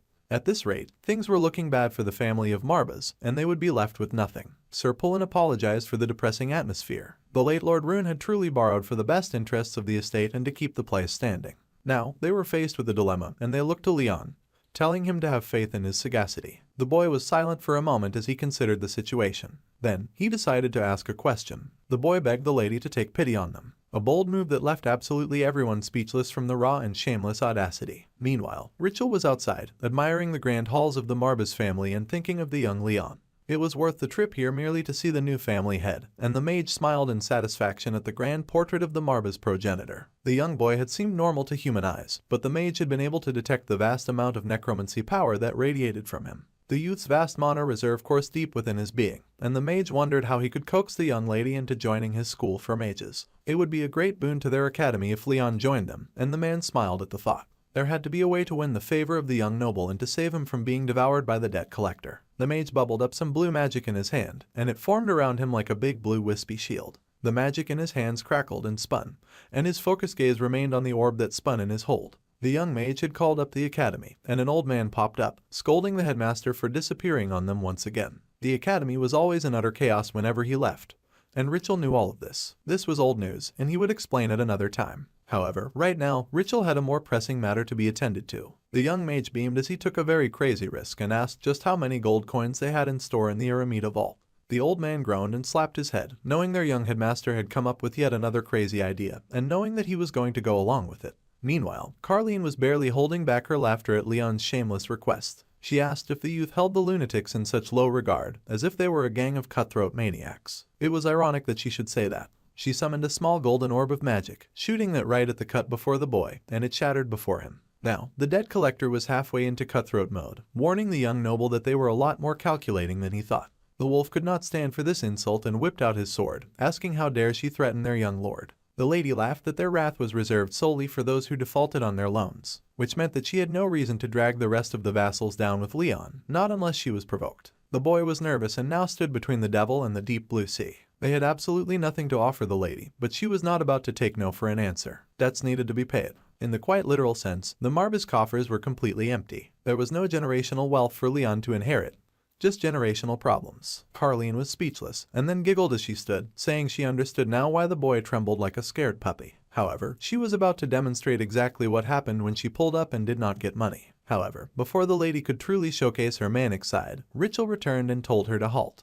There was a temporary ceasefire. Carleen was not at all pleased to hear that her customer did not have her money, even after all these years, and now he was trying to sell her a sob story that she was not buying. She was getting her money one way or another, even if she had to sell both the house and the house lord. Right before the lady in black could leap into a fight, the blue-haired mage popped back inside. Rachel yelled for everyone to stop, and then he turned to Carleen, telling her not to be so rash as to trample the fledgling of the future Eremita. Leon was confused, but he was not about to argue with someone who'd come to save his life. Even the wolf was a little stunned, but he quickly jumped right into the pretense, laughing and giggling that the young Master Leon had definitely planned it out all along. Leon had no idea what anyone was talking about, but he had heard of the Eremita school. Carleen was still a little fiery about this as she took in the situation to assess what had changed. The blue-haired mage had suddenly come back, and now he was smiling at Leon like they were friends or something. First, the cutthroat lady calmed her flames, much to the young noble's surprise. The young boy then asked his vassals to step aside for a bit. He needed to sort out just what on earth was going on. So, the boy had a sit down with Rachel and Carleen, and then he finally understood the deal that was being made. On the condition that Eremita formally recruited him, they would pay off 10% of the debt that House Marbas owed to Carleen. The young boy was surprised by the lengths that Eremita was going for him, and the blue-haired mage smiled as he confirmed this news. It had been noted that the young noble had used undead magic in his recent territory battle with Sylvester. The dark-haired lord immediately tried to deflect. However, the mage knew it was the only way that the youth could have won that battle. Carleen likely suspected as much, which was why she'd chosen now to come. The lady was much calmer and back to her sly, foxy ways, saying that mages were so impatient. It was not like his family's necromancy powers were a secret anyway, and the former head of the Marbas family had thought that they could regain their original power, and came looking for the family glory. The boy then asked if the lady really believed that he could give back the money that they had borrowed. In truth, the brunette did not think so at all. She had not at all expected to get a full payment right away, and then she wondered if they could clear out the entire debt for now. The debt was a lot of money. Was Eremita going to pay for that, too? Well, Rachel tried to recruit him, and now Carleen was trying to clear out the debt. Leon did not know how to confirm it, but he wondered why they were so sure that the power to control the undead had returned. They might have requested reinforcements from another family or hired mercenaries, but using that logic, Carleen reminded the boy that he was broke. Well, that was hard to argue, and both the mage and the debt collector knew that the boy could never win the war with money. So, Rachel had immediately suspected Marba's strength. There was a chance that the necromancy skill had come alive. If this power could reach the state of the first family head, then there would be a pretty good chance to open up the world and become the strongest. Just to make things clear, the young boy asked if he still needed to pay back that money, and Carleen said that he did. She was a loan shark, not a charity organization. She even had a Glock tucked in her family jewels just in case Leon felt like backing out.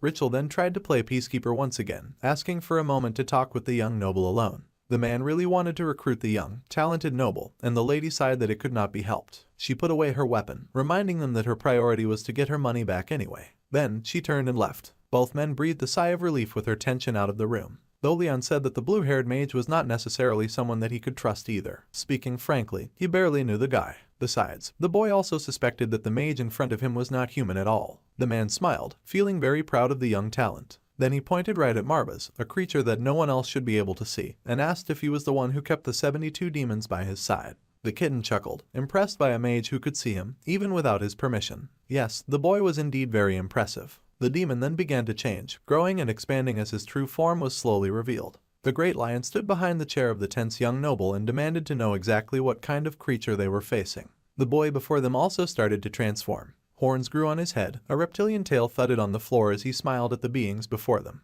Rachel was a dragon, a truly impressive creature, and even Marbas had to be impressed. The rumor was that dragons had been wiped out in the war against the demons. Well, even Leon had never seen a dragon before, but the distinctive horns and tail were a dead giveaway. The blue-haired mage was also one of the 72 demons. He had been curious about staying with humans, and he did not know the exact connection, but it was clear that there was a link to the first family head, which was why he had come to visit the house Marbas. Leon then spoke boldly, saying that his family was the kind to stand beside the humans, and Marbas would not hurt humans either. Marbas was different. Even the Great Lion agreed. Since that was the case, it explained why they had both gotten involved in human affairs. In that case, the young noble did have a question for the dragon. He wanted to know what responsibilities he would have if he did choose to join the Eremita. Well, Eremita was fundamentally a hidden academy that carried out collective decisions and strived to elevate the status of mages. This was their mission. Then, the young boy asked if they had any other missions to carry out, and they wanted to hear the full truth. Rachel chuckled that they were fast to notice, however, he would tell them everything. The condition for joining Eremita was that Leon would not be allowed to join any other school, and he would not be allowed to carry out another school's missions either. Seemed a small price to pay for escaping death from debt. Marbas asked if this condition was to prevent other schools from growing. That was indeed a part of the reason, but the biggest reason was something else. Then, Rachel slid out a menacing-looking amulet for them to see. Among the two prestigious magic schools aside from Eremita, at least one was definitely worshipping a demon. Marbas was startled to hear this news and wondered if the demons were finally making a move. If only he had awakened earlier, but that was old news. He wanted to know their goal. The demons were, of course, planning to bring back the Demon King, because goodness forbid they do any independent ruling and conquering by themselves. The anti-demonic war. It was the first all-out conflict between humanity and the demon kind. Many monsters rose from the underworld, and it resulted in the tragic demise of the human sovereign King Solomon. The old king held tightly to his staff, powering it up with magic and power that seeped from it and flowed to the ground like roots. Many powerful monsters flew forward, skeletal figures creaking and rattling their chains as the rumbling around them suddenly grew louder. That was when they heard the sound of melting acid around them, and a book opened before their eyes. There in the middle of the war stood a figure with long black flowing hair, raising his necromancy grimoire high. The necromancer read through the book and then raised his gaze, determination seated in those eyes as it regarded the incoming monster. By the war's end, King Solomon devoted his final breath to seal away the demon Baal, and yet the potency of the seal proved to be no exception to the decay of time, to the extent that the demon may break through the seal at any moment. Now, the young main character seemed to recall some ominous whispers regarding His Majesty the Emperor's acumen of late. The man was once a ruler of profound wisdom, but he now bore the dubious title of the Whiteless Emperor. The young lad asked if this had anything to do with the demon that had been described. The other said that the young lord was rather astute. Demons had a way of exploiting even the slightest cracks in the human defenses, and they figured the boy probably knew that better than anyone else, considering that he had a demon companion at his side, and all that. Marbas huffed at being acknowledged, proud as ever despite his small form. The young lad had been taught that the anti-demonic war was just as much of a massacre for Dragon King and other species as it had been for humanity. Rachel had spoken the truth about how there was no innocence among demons. Still, as for the principal reason that this person would seek to bind the main character to their school, the boy asked if it was because the mark of a demon had been discovered in the possession of a rival academy. Again, the other was impressed by how astute this young lord was. They wanted the dark-haired boy to join the Eremita school so that he could have the unvarnished truth. They believed that the sacred hall of learning had much to offer him in addition to such abundant knowledge. An abundance of funds would be preferable given their current situation,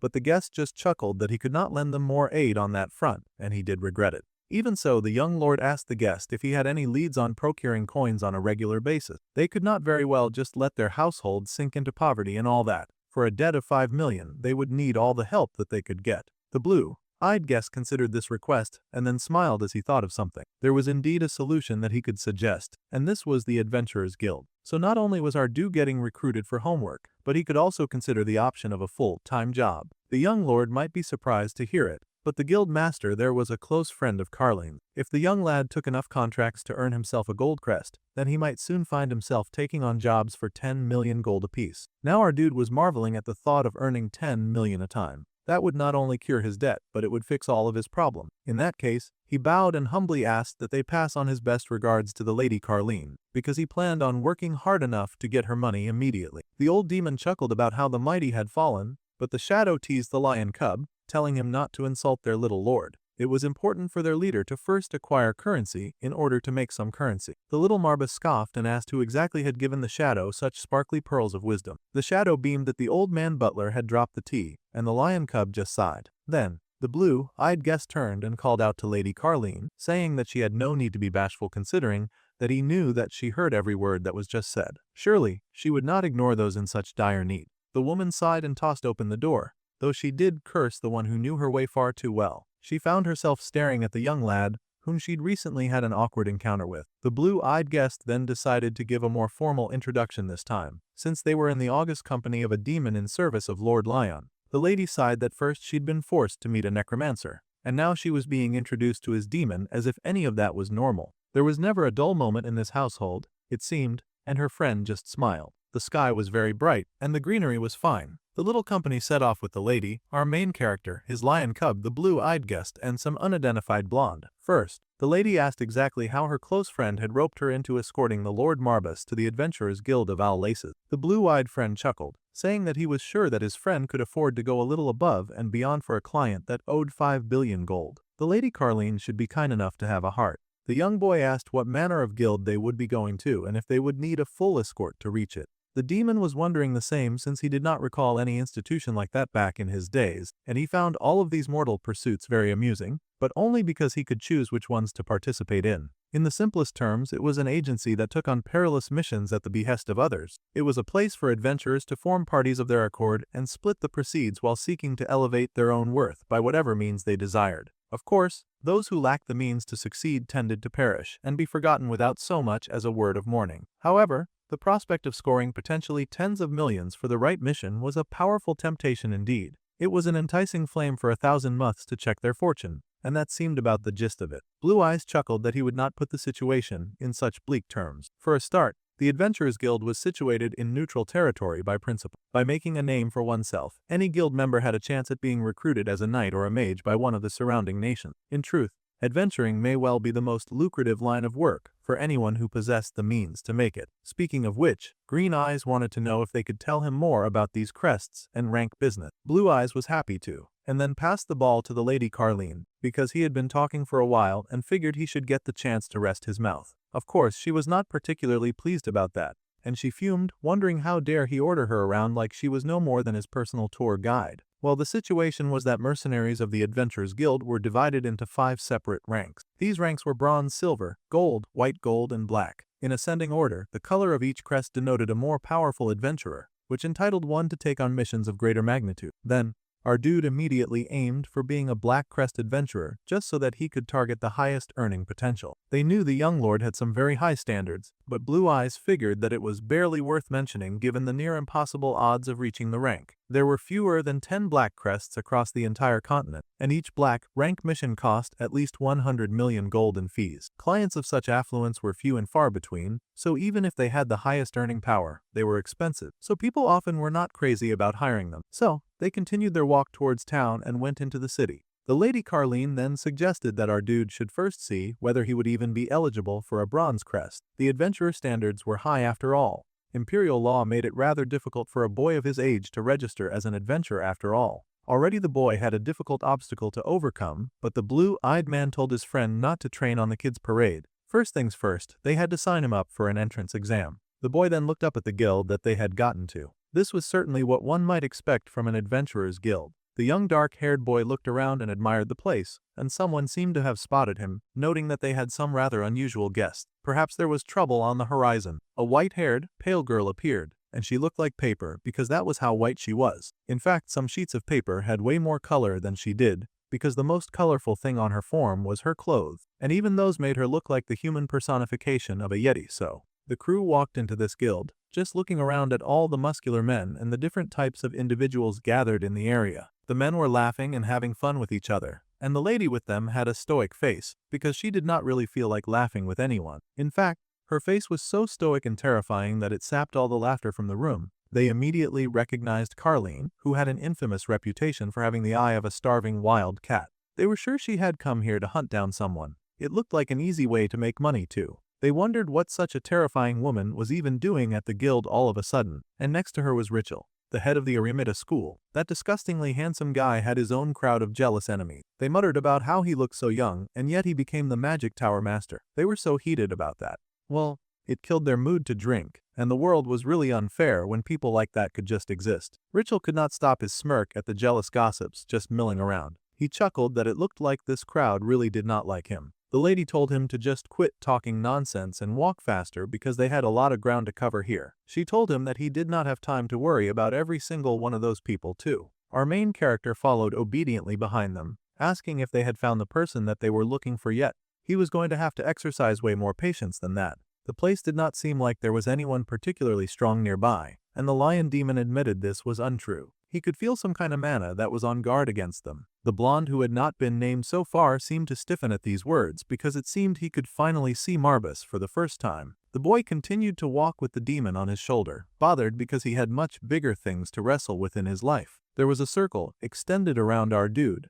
and he stood at the center of it. That circle touched within the area that he existed, and anyone with strong enough power in the guild was starting to notice. Our dude then paused because he figured that he had found who they were looking for. However, that was when the Yeti girl attacked. She had been so inactive that it was easy to forget that she even existed in this scene, but there she went flying out and ready to kill. Her eyes burned with the determination for violence, but Carlene moved fast with her gun in her hand. Marbas had to leap right off our dude's shoulder to dodge that flying outrageous sword at his neck, but Carlene was right behind her, because that white witch had a gun to her head pronto. The guild was frozen, Lyon's eyes widened at this occurrence, and everyone waited to see what would happen next. It seemed that the brunette recognized this wild white witch, and she chuckled that the girl had become even more aggressive since the last time they saw her. Laylee was her name, and she glared at the brunette with her silver eyes, scolding Carlene and telling her not to say her name so carelessly. While the two girls were busy facing off, our dude decided to speak, and he asked if the little white yeti was the strongest person in this guild.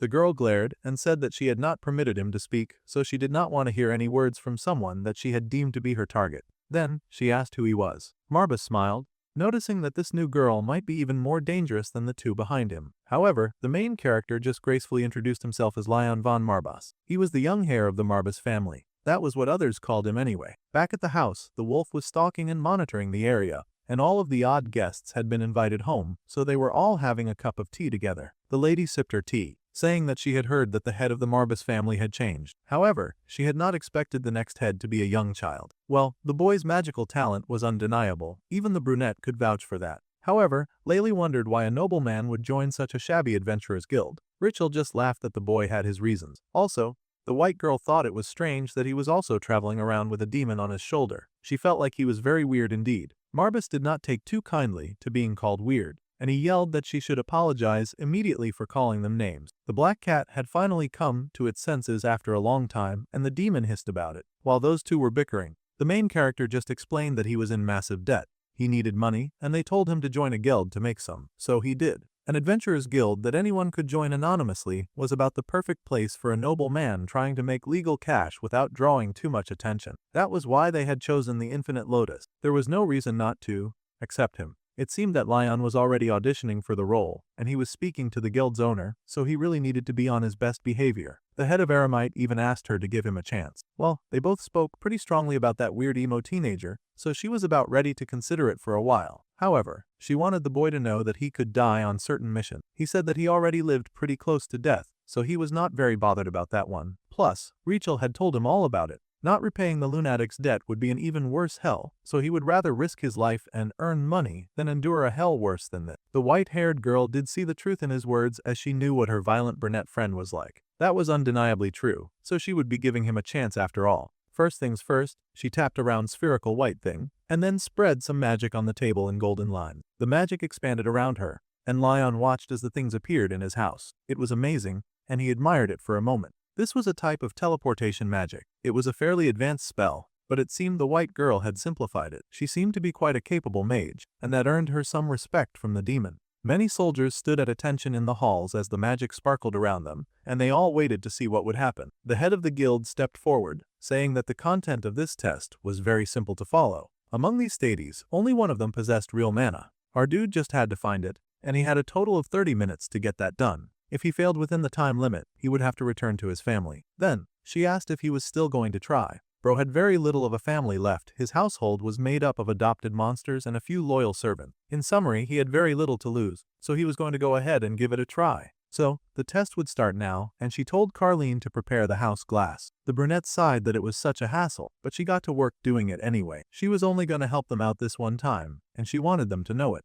A giant hourglass then popped up in the air for everyone to see, and our dude walked down the hall of statues. He looked around, checking out each statue carefully, which was when Miss Witter informed him that all the statues would be moving, of course, because they did not dare make such an exam easy for the little Lyon. Immediately, One of the statues proved the point by raising its weapon with a dark sparkle in its eye. They would not only be moving, but they would also be attacking him, because all was fair in love and war. So, it was time for the fight to start, and the hater armor swung his sword down with every intention to kill our dude. Well, the joke was on him because the main character was well experienced in the art of dodging. Within seconds, he had moved out of the way. Of course, there was a whole barrage of mad armor in the room, so dodging just one would not be enough for this situation. He had to swiftly move out of the way as yet another one struck at him. Being a necromancer was really not easy because he had to use the powers of the dead to fight every battle, but he was really just a normal guy most of the time. The brunette choked on her tongue the more they watched the young lad fight, and even Rachel had to worry that the Lady Laylee's hand was a bit too heavy with this test. Lion was just a kid after all, and he was way out of his depth fighting random suits of armor with no dead bodies in the room. Even intermediate mages would barely be able to handle a test like this. Then again, the kid was kind of talented, so they needed to see if he could get this out or not. The girl pointed out that she knew better than anyone that the younger a person was, the easier they were to break. So that's likely what she was going for when she set this kid up for what seemed to be an impossible mission. For now, they would just have to wait and watch, of course, while they hoped that some form of justice would prevail. The chances were almost zero, but they believed in Lion. The power of each statue was truly not that much, but finding the magic golem was practically impossible with all of them dancing around. The man's concentration was way too low on the golem after all. Everyone watching admitted that the task was rather difficult, and even a dumb lion probably knew it too. The contractor was going to struggle. The lion demon continued to watch his contractor carefully, rooting for him as he wondered what was going on inside the young boy's head. Giving the guild symbol to a mere child was something little Miss Winter was not so crazy about. It really was dangerous, and she did not want to have a child's death on her hands, so she was going to make this test as strict as possible so that he could back out while the going was still good. On this continent, even the greatest talent could crumble easily, and the fight around them continued as many suits of armor moved at once to bring down the dark-haired boy. The boy continued to dodge, doing well in the matter of staying out of their reach, but he also needed to consider how to make his next move. It seemed that for now, Lion was focusing his energy on carefully reading between the lines and searching each around as they attacked, looking for the one with the mana. More and more suits approached, and now the boy reached for his powers, drawing dark smoke and fire to the palm of his hands. The suits also noticed that he was going to attack and lunged to attack him first, but the boy spread out this dark magic across the room. It seemed he was going to get innovative even when there were no corpses to use. The suits hesitated as they seemed trapped in the shield of our dude's oppressive purple magic, and the boy noticed their pause. As expected, this seemed to be the most efficient way to handle the situation after all. The others watched in awe as Leon got ready to quickly take care of business. The contractor was seriously using a move that Marbus had not expected him to use. However, the young noble said that he had learned a few things from his teacher, the lion demon. It was just one of the few black magic spells that he knew, but this should be enough for now.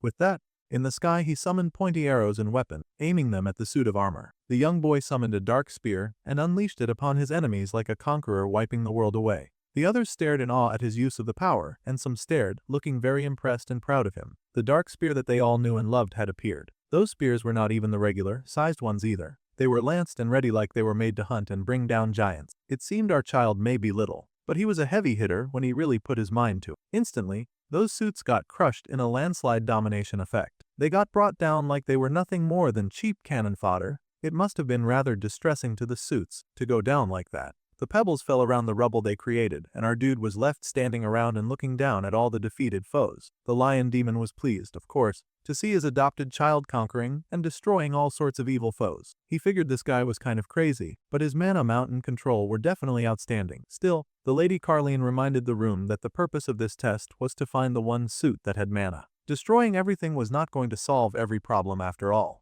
As expected, the boy seemed like a failure after all. They were judging him a little too harshly, because Lon had not come this far in his career by being stupid. There was only one way left to pass the test at this point, and if the boy was planning to carry out that method, then they absolutely had to recruit him to their eremita school. The boy then indeed addressed the wandering dead of the heavens, because this child really planned on causing as much trouble as he felt like, since he figured no repercussions would come when he could just burn everything down and raise them back from the dead on repeat. He was the direct descendant of Marbus, and thus he was summoning all the creatures that he had just broken apart. Green eyes were dark as he scanned the room and told the rubble around him to open their eyes. They had to heed and obey, and the rubble began to tremble as the rubble heeded his call. Slowly and surely, one by one, the rocks began to rise. The winter leader watched in awe, and even Carleen was surprised to see that Lion von Marbus had planned everything from the very beginning. Mana was life force itself, so anything that possessed mana was likely a living being. That meant that it could be killed, and it would respond to necromancy. So when he called out to the suits to rise,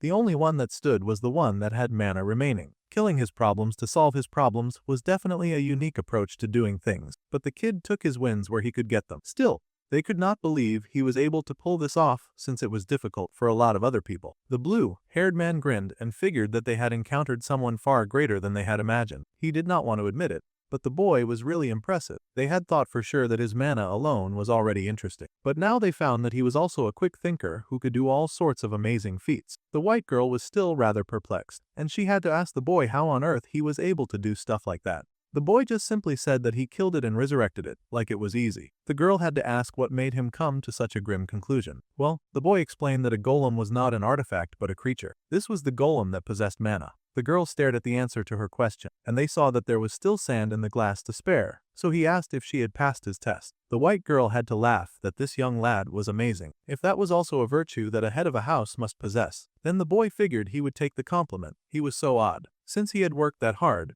the girl just had to agree that he had passed, and she would now be giving him the silver badge. A bronze badge did not suit a mage with this level of mana, and no one disagreed with the situation anyway. Layli was giving him a silver badge right from the start, and that was rather impressive. This journey was indeed full of surprising experiences. The Lord Marbus was truly an extraordinary contractor, and the lion demon beamed with pride at his young child. A lion could not even accept a compliment, and the blonde fumed that there was now even more that he would not do.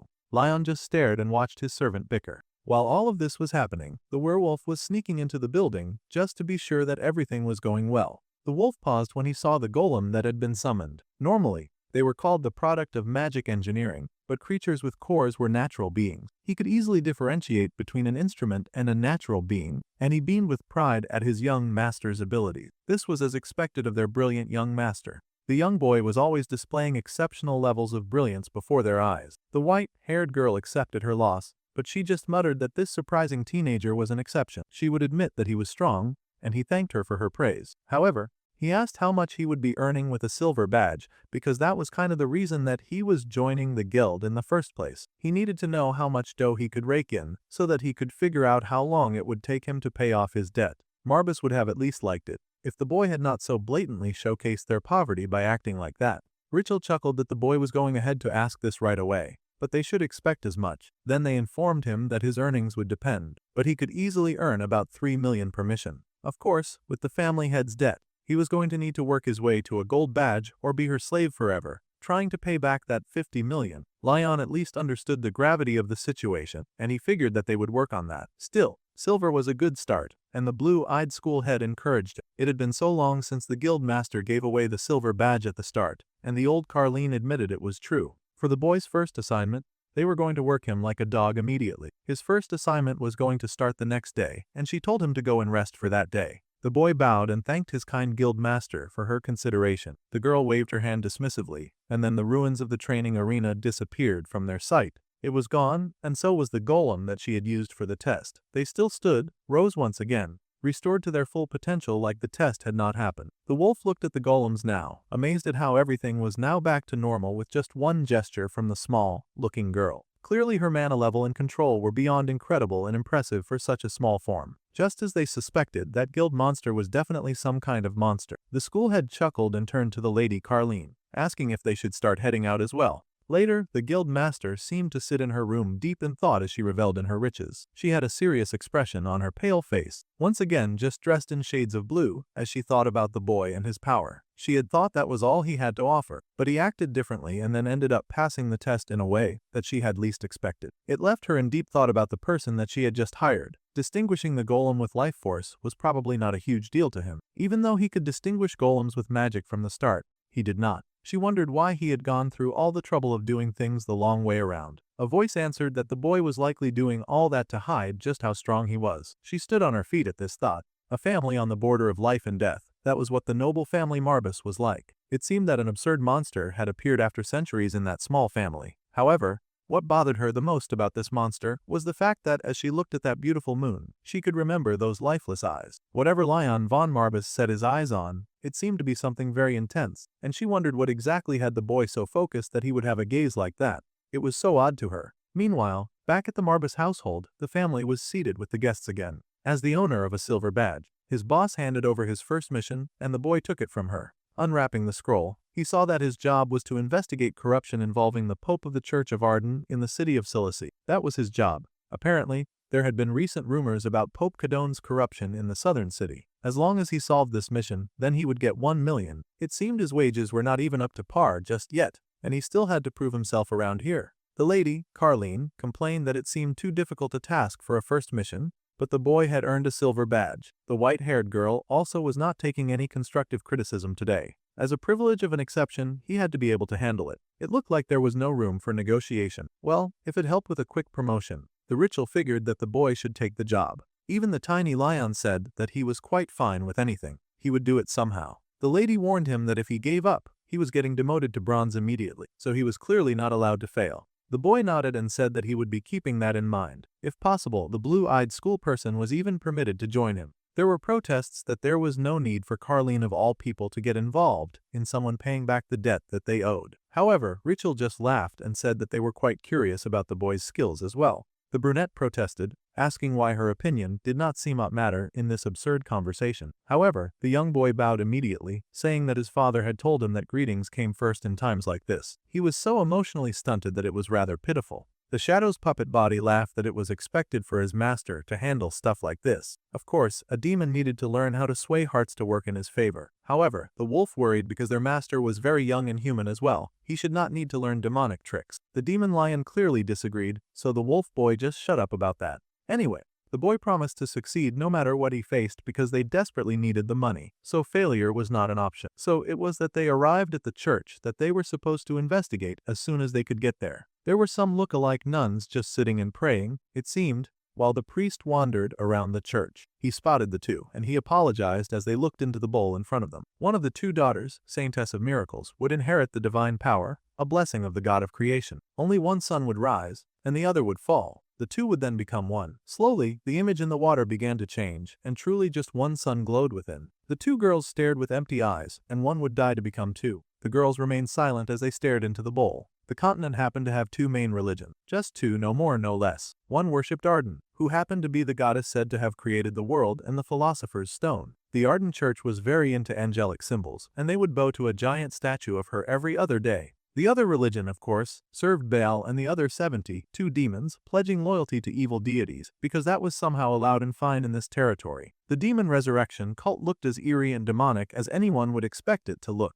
and they looked plain frightening with their devilish ram decorations, favoring colors of red and black. Most humans would naturally flock towards following the Church of Arden. Also, the chosen humans, blessed with divine grace and divine power, were then named as such on the continent, the Saintess of Miracles. Now, our dude was traveling over to visit the angelic court, inside a nice and fancy carriage. The driver continued to drive his employer to his destination, though he looked rather nervous about it, because he sort of knew what was inside the carriage he drove. Marbus was there, of course, with the Lady Carlene and the smiley Rachel. The wolf boy was also there, and the Shadow's human puppet, with Marbus on the boy's lap. Basically, the whole family had come out to play on this very unique first mission. The driver was surprised that they wanted to go to Cilici, and he looked at the odd crowd standing in front of him. However, Cilici's situation was not good due to the aftermath of the religious war. Even pilgrims had mostly stopped visiting that accursed place. The man asked if there was a reason that they had to go there. The educator murmured that it was sort of hard for them to answer that question, and he turned to Carlene to answer that question. The woman sighed, and she took the lead.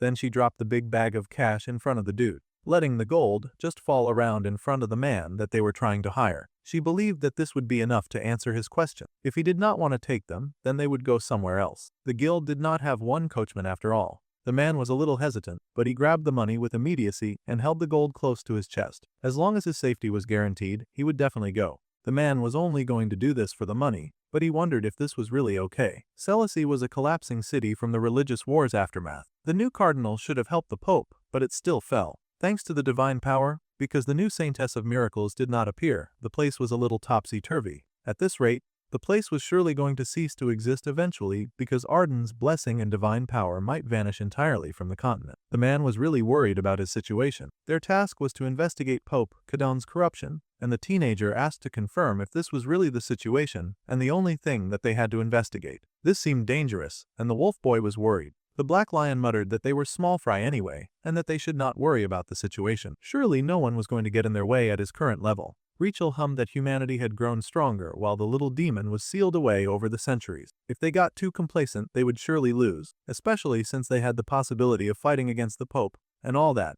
They had to be careful. After all, no one on this continent was free from Arden's influence, and the new Saintess of Miracle with divine power still had not appeared. The problem was that Saintesses of Miracles were born only from the Pope's bloodline, and that would likely happen in the future as well. A bigger problem could be that the two daughters were born to the Pope when there should only have been one, and that had thrown the church into complete chaos. This was because only one of them could earn the power, but there were two. The wolf was surprised and asked why both of them could not inherit the power and share the goods. However, when power was passed down like that by blood, it could only be given to one for some fancy inheritance reason. In the end, one of them would have to die for the power to manifest. The blue-eyed educator who had volunteered to solve this problem was thinking very deeply about this situation. No matter how he thought about it, the situation was odd. Leon von Marbus was really something else. Suddenly, the carriage came to a stop before he could think too deeply about that. They had now arrived at their destination, and it was time for the team to get down from the carriage. The continent's grandest religious city, because the city of Baal was considered more cursed and possessed. At any rate,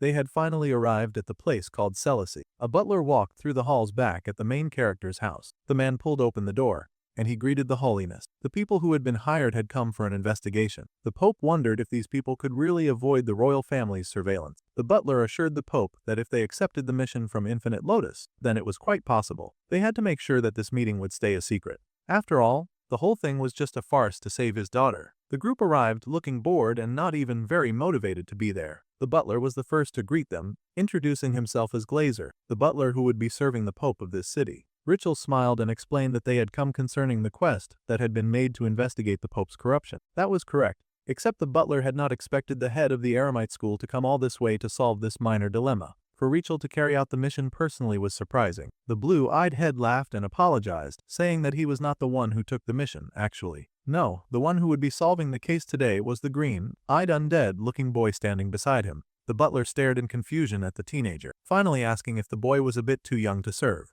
It had to be done without the Pope finding out, and he was not sure how a teenager could move around undetected. However, the boy just lifted his hand and showed off the badge that he had just recently earned. It was the silver badge of the Adventurer Mercenary Guild. The boy said that he had one question before they started this mission. First, he wanted to know if the two women hiding were their enemies. The butler was stunned by this question. Lingering behind him were two cloaked figures. They were, of course, the blonde twin daughters of the Pope who had to be sacrificed in order to resurrect the spirit of the goddess. The teenager stared into their blank eyes, and they stared right back from across the space. For a while they both said nothing. After a while, the butler muttered that they probably should go elsewhere to finish this conversation, because this was going to be a very long discussion. So, they all went inside to what looked like the storage area, because it was full of a lot of brown barrels. The general coloring and design for all the furniture was just brown. They settled together, all of the troop on one side of the table, and the butler with the two girls on the other side. So, in the end, this was what happened. The old man stared into the eyes of the teenager who was handling the case, and the teen stared right back because he was not scared of anyone, and he really needed the money, so he was just about ready to get this case over with and do whatever it took to solve this mess. Even if the power of Celicy had weakened, the butler still worried that there was no way such a young mage could help them. He was really out here judging Leon's talents by his age. The boy then decided to speak up since the butler was being very hesitant about the whole situation. He admitted that he was not sure, but it was better not to show emotional changes. The butler had said that he was called Glazer after all. Still, he was not sure if this would be useful though. He was basically responding to the butler's doubts about a young boy being able to handle the case, and the butler was freaking out that the kid seemed to have some telepathic ability. This was the magic spell usable only by at least mid-rank mages. Then again, the boy was ranked silver by the guild, and that had to count for something. The youth explained that it was better not to hide his power since he wanted his temporary employer to trust him anyway. He knew that this was something that the Pope himself had directly ordered, so he just wanted the entire staff to be straight with him while they worked on this situation. The boy smiled, almost coyly, at his employer now that he had unsettled the people who were not familiar with his demonic nature. Now that they had gotten all the awkwardness out of the way, he asked the butler about the real mission that he had been called here to deal with, so that he could get busy solving that instead. The butler was genuinely stunned, just staring at the young boy in awe, because he had not expected this level of brilliance from a child. This was something that just could not be hidden, not from a creature like the boy in front of him anyway. In that case, the old man seemed to accept his fate and charged ahead to explain. He bowed his head in understanding, knowing that there was no hiding the matter now, so he was going to tell Lion everything that he needed to know. He would explain this mission, so he kind of needed the group to listen very carefully to every word that was about to fall from his lips. Back in the past, when the Pope had watched his two daughters kneel in front of the altar, both preparing for one to inherit the power and for the other to die, the Pope had watched with bated and worried breath, hovering over his daughters as they stared into the reflection of the pool. One of the two daughters was to become the Saintess of Miracles and thus inherit the divine power, a blessing of the God of creation. This was how it had been for years, and now one was expecting tradition to take a hike all of a sudden. Only one sun would rise and the other would fall. That was the general gist of how this ritual was supposed to go. The shadow in the water began to turn, and the two living girls were supposed to become one. As those sad twins stared into the water, waiting for their fate to be sealed, they waited for one of them to die to become two. Silently, the girls accepted their fate, their long and beautiful hair falling from their heads and sweeping the floor as they waited for the miracle that felt like a curse to take effect. Their father watched them carefully with another at his side, anxious, of course, about the situation. Suddenly, a light appeared on both their chests as they sat obediently praying, and the Pope shook where he stood. If the prophecy was true, then surely this meant the end for one of his precious little girls. The man turned to his wife, asking what was going to become of their daughters now that they were going through it. The tiny old woman by his side did not seem very impressed, and she asked if the children would be abandoned. It seemed that the power had ended up getting split in two, preventing it from fully manifesting. In that case, for one to remain, the other had to surely die. For the power to be complete, one of the two girls had to die. Well, the Pope was not having it, and he threw a fit at once. He could not believe that they were somehow trying to normalize the murder of his own children. The old woman apologized, considering he was getting very worked up about this, but there was little they could do if they wanted the economy to thrive. Even the Pope knew that. Suddenly, the door behind him creaked open, and 3 officials walked into the church. They looked dangerous and seemed to bring heavy news with them. The Pope stared in surprise at the men who came. The leader of their charge was a handsome man with pale hair and frosty blue eyes. He was Caliban, the captain of the Imperial Knights. By the order of His Majesty the High Emperor of the land, they had brought in a fancy-looking scroll and handed it to the Pope. They had come all this way to deliver this very fancy and important command to the Pope, and they sure hoped he would be receptive to the decree. They even opened it and read it out for him to save him the trouble. By the name of Esteban, the son of the Empire, this was the command. Under the heavens, a land where 2 suns could not rise, he very much expected the Pope to do what needed to be done. This king was very casually asking his religious leader to just eliminate one of his children. It could not be that hard after all. When the 2 daughters came of age, one of them was to be sacrificed so that the other may become the Saintess of Miracles, so that the remaining one would fully receive the saint's divine power and continue to bless their land. The old man looked absolutely horrified by this news, but there was even more. By the name of Saint Taran, the second daughter was to be sentenced to death by fire, which was absolute insanity to execute a child who did nothing wrong with fire. The Pope had to protest immediately, calling out the nonsense and madness at once. They were asking him to burn one of his children to death, surely. They could see how ridiculous the suggestion was. However, the evil captain just smiled and said that the emperor ordered it, like it had nothing to do with him. He was just the messenger here after all. In fact, he wanted the Pope to consider the murder of his daughter just a little small sacrifice. These people were absolutely insane. And then they took their mad selves right out of that man's house, as they had just come bearing good tidings. As quickly as they had dropped that ominous news, they were already on their way out. The Pope stared in horror and fell to his knees at this news, groaning and calling out to his deity, asking why they would put him in such a terrible position. He did not want to lose his children. He loved them both very much. Then he called out to Arden, who had first taken his younger sibling, and now she demanded his daughter. He cried and asked the goddess why she brought such trials to him. He sobbed, and his children cried too,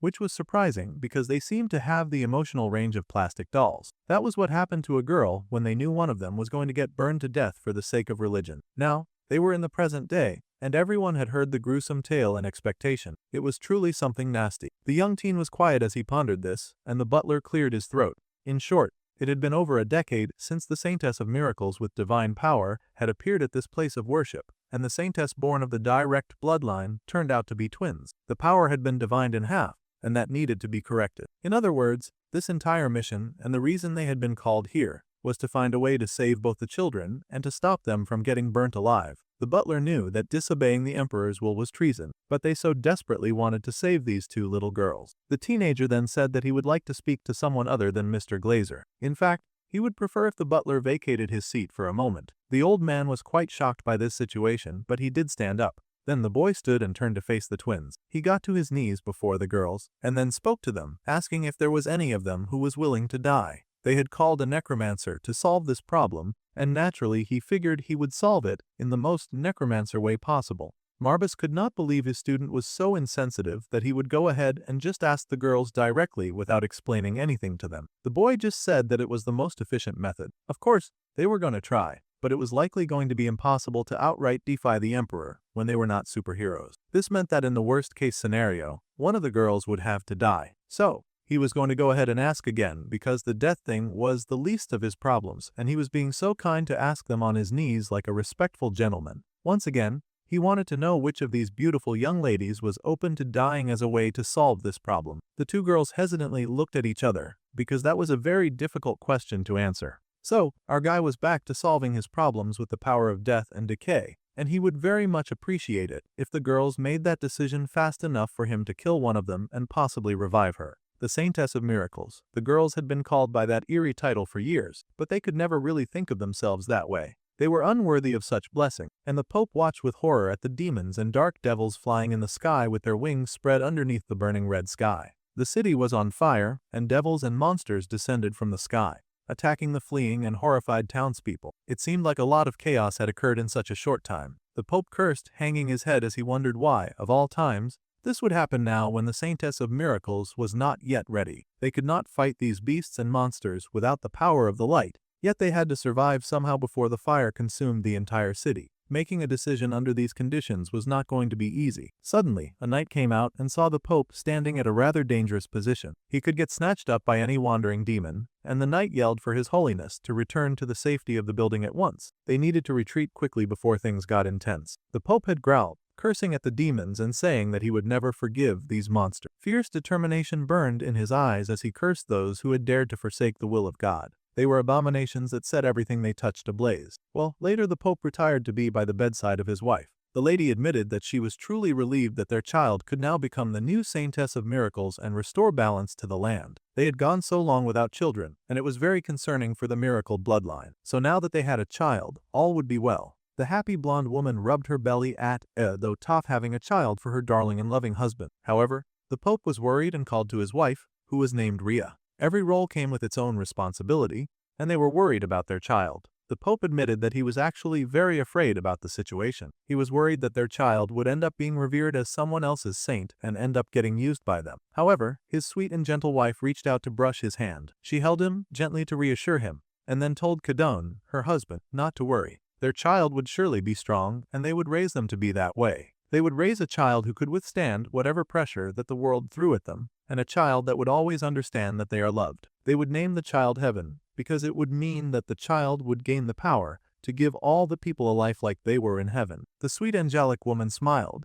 and asked her loving husband what he thought of the name that she had chosen. The Pope's eyes were filled with nothing but love for his darling life. He had never heard a mother speak like that, and the night passed in that lonely tower. That sweet lady ended up using up all of her strength to give birth to the children. In the end, the beautiful and kind woman had lost her life giving life to their precious twins. The Pope had cried desperately that day, and he would say it again. The beginning of their story was a tragedy, and that was a tragedy that was also foretold at the end. No one could change the sad fate that his wife had struggled and pushed twins to life, and now her sweet girls would face yet another round of sorrow. Tragedy was the fate of the sisters, and that was all there was to it. The girls now looked nervously at this teen stranger who was basically asking them to die. They saw no pity or empathy in his eyes. He just knelt before them, understanding their story and waiting for their answer. One of the sisters finally spoke, saying that she had already made up her mind and she was about to offer her life, when her sister jumped in and yelled that she would die instead. The older sister was born first, so the younger sister would go ahead and take her loser position, slipping quietly from the earth like she should not have been born at all. Only the older sister could fulfill their mother's wish, and she was so much better than her younger sister in every way. It was better that a defective younger sister would die rather than sacrifice the older one who was willing and ready to serve. The older sister sighed in protest as no one was thrilled to hear their sibling call themselves defective. The girl cried, begging her younger sister not to say such harsh words. Clearly the sisters were struggling to choose a sacrifice, so the teenager pondered the situation for just a little bit. He had never really learned what to do in situations like this, but then he asked if they cared if the two of them died. That would make things easier after all. Marbus truly could not believe the spoilt and rude brat his contractor had turned out to be this time. one way or another. It was the dark-haired boy's duty to save both of them, yet he seemed eager to try to end their lives as soon as possible. It was truly a very confusing dilemma. If one of them died, then he would not get paid. The teen then beamed as he had completely forgotten about that very important part of the mission, saying that it was as expected of Lord Marbus to catch him off guard with something that he had not considered. This crazy kid should have considered that from the start, since the girls surviving the incident was the foundation of the mission in the first place. Alright, so their first move should be to try to save as many of the girls as possible. The older sister admitted that it would not be easy, but she was counting on the boy to find a way to make it work. However, their most important request was for him to make sure that their father would not get hurt. He was an old man who had done nothing wrong, he just cared for them a lot, is all. Their father was just doing his job as the Pope and his job as a father when he tried to protect them from their tragic fate.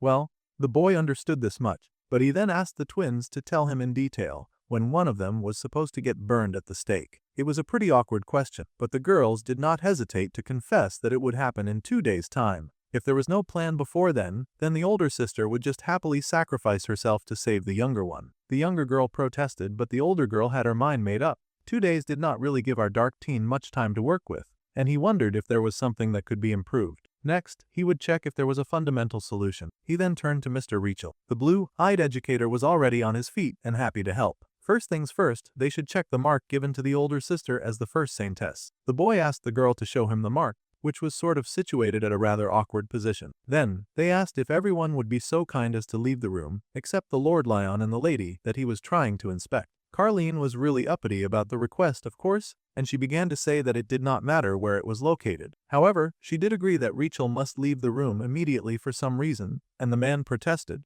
wondering why she was suddenly tossing him out. If he did not verify it was the Grand Mage, then he would be slacking on his work. However, the brunette shoved him out anyway. Even if she could do at least that much, she would make sure that none of those older perverts got to see a woman's bare skin. Lion watched his team get tossed out of the room, a bit surprised, but he understood the situation. Of course, Marbas remained, and Carleen was there just to make sure that no funny business happened. The twins exchanged a glance for a moment, and then they let their robes slip from their shoulders. The robes seemed to be in easy remove mode too, because they came down rather easily. The girls then stood before their savior and showed what he had asked to see. There was an interesting golden mark on the breast of one of the saintess hairs. However, the mark seemed to be cut in half. The boy leaned in and studied the mark, admitted that it was definitely impossible to extract or transfer the power using magic, and given its location, it must have been hard for others to even see it. As far as the demon lion could see, there was just one other thing that they could do to solve this problem. Of course, it may take time to accept this, but in the end, one of the girls definitely had to die. How sad and unsettling.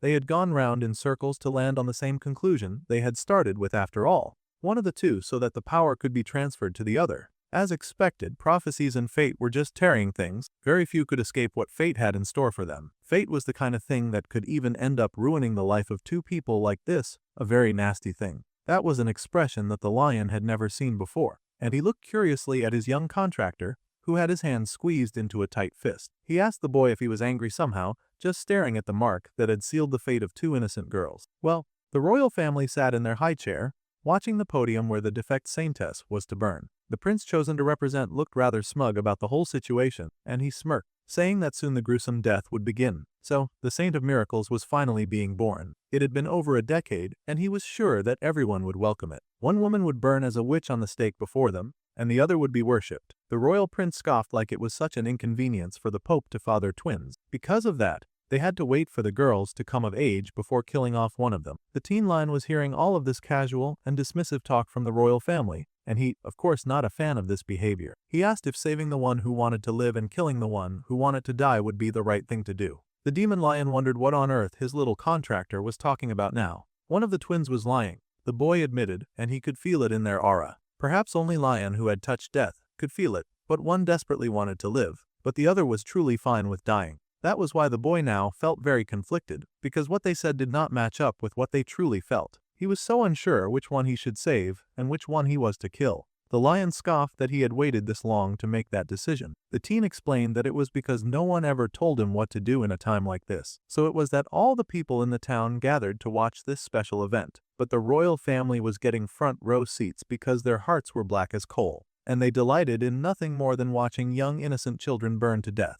The blonde piece of poop stood up and watched the podium, stepping forward to greet all the gathered people in his fancy pants and fancy outfit. He introduced himself as Louis von Archim. He was granted the emperor's name and had come to attend the birth of the Saintess of Miracle. The townspeople joyfully celebrated the birth of their beloved saintess, as they were all determined to delude themselves into surely believing that this was some kind of celebration instead of outright murder. The prince smiled, glad that his people were just as corrupt and as black-hearted as he was. He casually waved his hand, telling them to fall silent for a bit, because he was not quite done with his depravity just yet. The people fell silent, a little surprised that their cheering was cut off so soon. They had expected to do a bit more shouting and jollifying after all. Tonight, the darkest night would fall before them, but that would soon pass, and they would welcome in the new Saintess of Miracle. The townspeople were now murmuring between themselves, because they were starting to suspect there was going to be something very wrong with how this would play out. They were not entirely incorrect, because now the prince was telling them that in order for the Saintess to be born, they needed to find the witch, called the Nameless One, and then burn her at the stake. The prince smiled at his evil companion, who was the captain who brought the sad news to the Pope in the first place. The evil captain was just as gleeful as the prince. He said that there could not be two suns under the same sky, and the same went for the Saintess of Miracles. However, the birth of two children had unfortunately disrupted their usually perfect cycle and had ruined the order of the continent. This tragedy was so very clearly the work of the devil. Nothing like the devil to inspire fear and bigotry among gathered people in large crowds. The emperor, through proper procedures, would then step forward in the name of the royal family and execute the fallen saint and witch before them all. Then the captain asked in the most threatening voice that he could muster if anyone had any objections about this. It was very clear that the town was not allowed to protest the very clear and unjust killing of an innocent child. It did not matter how they felt about it, the killing was going to happen, and the royal family looked willing and ready to murder any protests. So, the poor girls were escorted outside by their father. The Pope watched his two daughters with nothing but worry and concern in his heart. The prince sighed that it was such a waste of beauty, because as far as he was concerned, the lives of these two innocent girls did not matter as much as the fact that one of them was beautiful. If only the other girl was not a witch, then he could even consider taking her as a concubine. So it was very fortunate that she was a witch after all, so that she would not have to live in a cursed fate with a husband who was pretty in face but ugly of heart. The Pope was absolutely disgusted by the prince, of course, but there was very little to be done about villainous royals when they were governed by a monarchy. The man just clutched his hands into an annoyed fist. However, the captain just patted the Pope's shoulder, and the prince walked away like he was leaving him to choose which child he was going to kill to make this thing work. The captain smiled at the old man, who just grimaced. There was no reason to fight this, he was just going to accept his fate. With the royal escorts leaving, the Pope then turned to the hired boy and asked if there was at least any hope at all in sparing his children from such a cruel fate. The boy of Marbas let his hood drop and admitted that there did seem a possible way. That was why he was going to say this, and he decided to ask His Holiness the Pope a very important question. The old man was surprised and wondered what on earth they wished to talk about. Well, the boy asked the old man something that would be revealed later. Now the two girls stood together, face to face as they waited inside the church. The girl smiled, telling the other not to cry too much. If one had to make the sacrifice, the older girl always figured that it was going to be her. The younger sister still cried, wondering what she did wrong. Being born was not a sin. The older girl felt it might be though. Even so, they had to follow their destiny and grant the people the saintess that they so desperately desired, because the prophecy would not fail and it had to be fulfilled. It was actually better this time, at least they could choose who would die. The captain appeared and yelled for them to restrain the witch and take her to the stake. The older sister saw the soldiers already running forward and knew that she had to do something before they grabbed her younger sister. With a small smile, she told her little sister that she would go ahead. Her sister tried to protest, but her will to live was clearly strong, and since she was so energetic, she should go ahead and become the saintess that the people adored. It was clear that the older girl had little love for life, and even less love to exist in a world where her sister died for her to live. Dying like this was a relief, but the younger girl still felt guilty. She crashed to the floor and sobbed, apologizing over and over again to her sister. The little girl knew that she was not being honest because she so desperately wanted to live, and she sobbed because her sister was going to die in her place. As the little girl cried, our dude appeared behind her and got busy with some voodoo magic. The younger girl's eyes widened in shock and she fell over. Marbas stared at the fallen girl for a while with emptiness in his eyes. He just stood over her, watching her sleep. The little lion demon asked if this was really the best idea that the boy could come up with. The boy said that it was what he got, though calling it the best might not be very accurate. He was just going to the next available option here, at the very least, for him. Meanwhile, the other girl was strapped to the wooden stake and waited for the fire to come. She hung her head and someone raised a torch. The wood underneath her feet was lit up, and the entire structure quickly caught fire. At least, the moment of the miraculous saint's birth had arrived. This should surely shut up those who had been doubting his abilities. A was sure of that. The prince was in a disgustingly good mood, and his attendant asked who could possibly doubt such an arrogant little brat. To those who defied the empire's command, the captain would swiftly bring death, because he was royal meat rider. They too would soon understand what it meant to know pain. The young Marbas watched the girl catch fire from where he watched within the church. All the members of his team watched with him,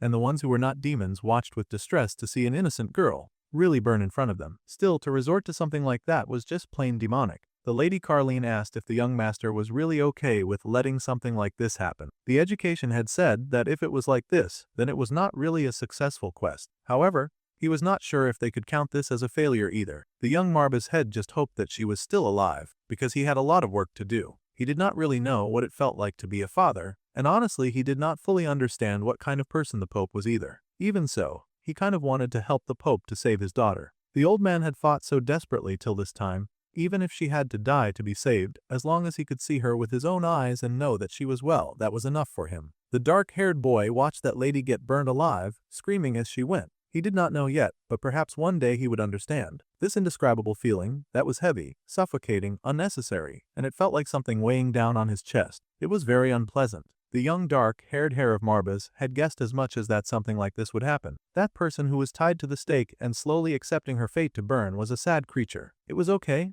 rather a relief even. The girl believed that she was just being punished. She was not a good person, and she was afraid of dying. So, she had clung to the kind words offered to her as the fire rose around her and consumed the podium as well as her flesh. The evil prince was clearly enjoying the spectacle of the poor girl's pain, and he gleefully asked for the men around the fire to pour even more oil so that the flames would consume her. The men did as they were told and tossed even more oil on the fire. The fire continued to rise, and it burned even hotter as the girls' faces twisted to one of agony and despair. The girl was in pain, but even that would pass as soon as she died. She was spending her last minutes apologizing to her sister. There was fear and despair in the girl's eyes, but she knew that there was very little she could do to avoid this fate. The young dark-haired boy had approached the Pope. Standing before his desk, they both stared at each other in silence for a while. 2 days ago, they had met up in Pope Cadon's office, and the youth had asked the man if by any chance he wanted to save one of his daughters. If not, then he asked if the Pope was ready to save the one who had accepted death. The man stared at the boy in bewilderment,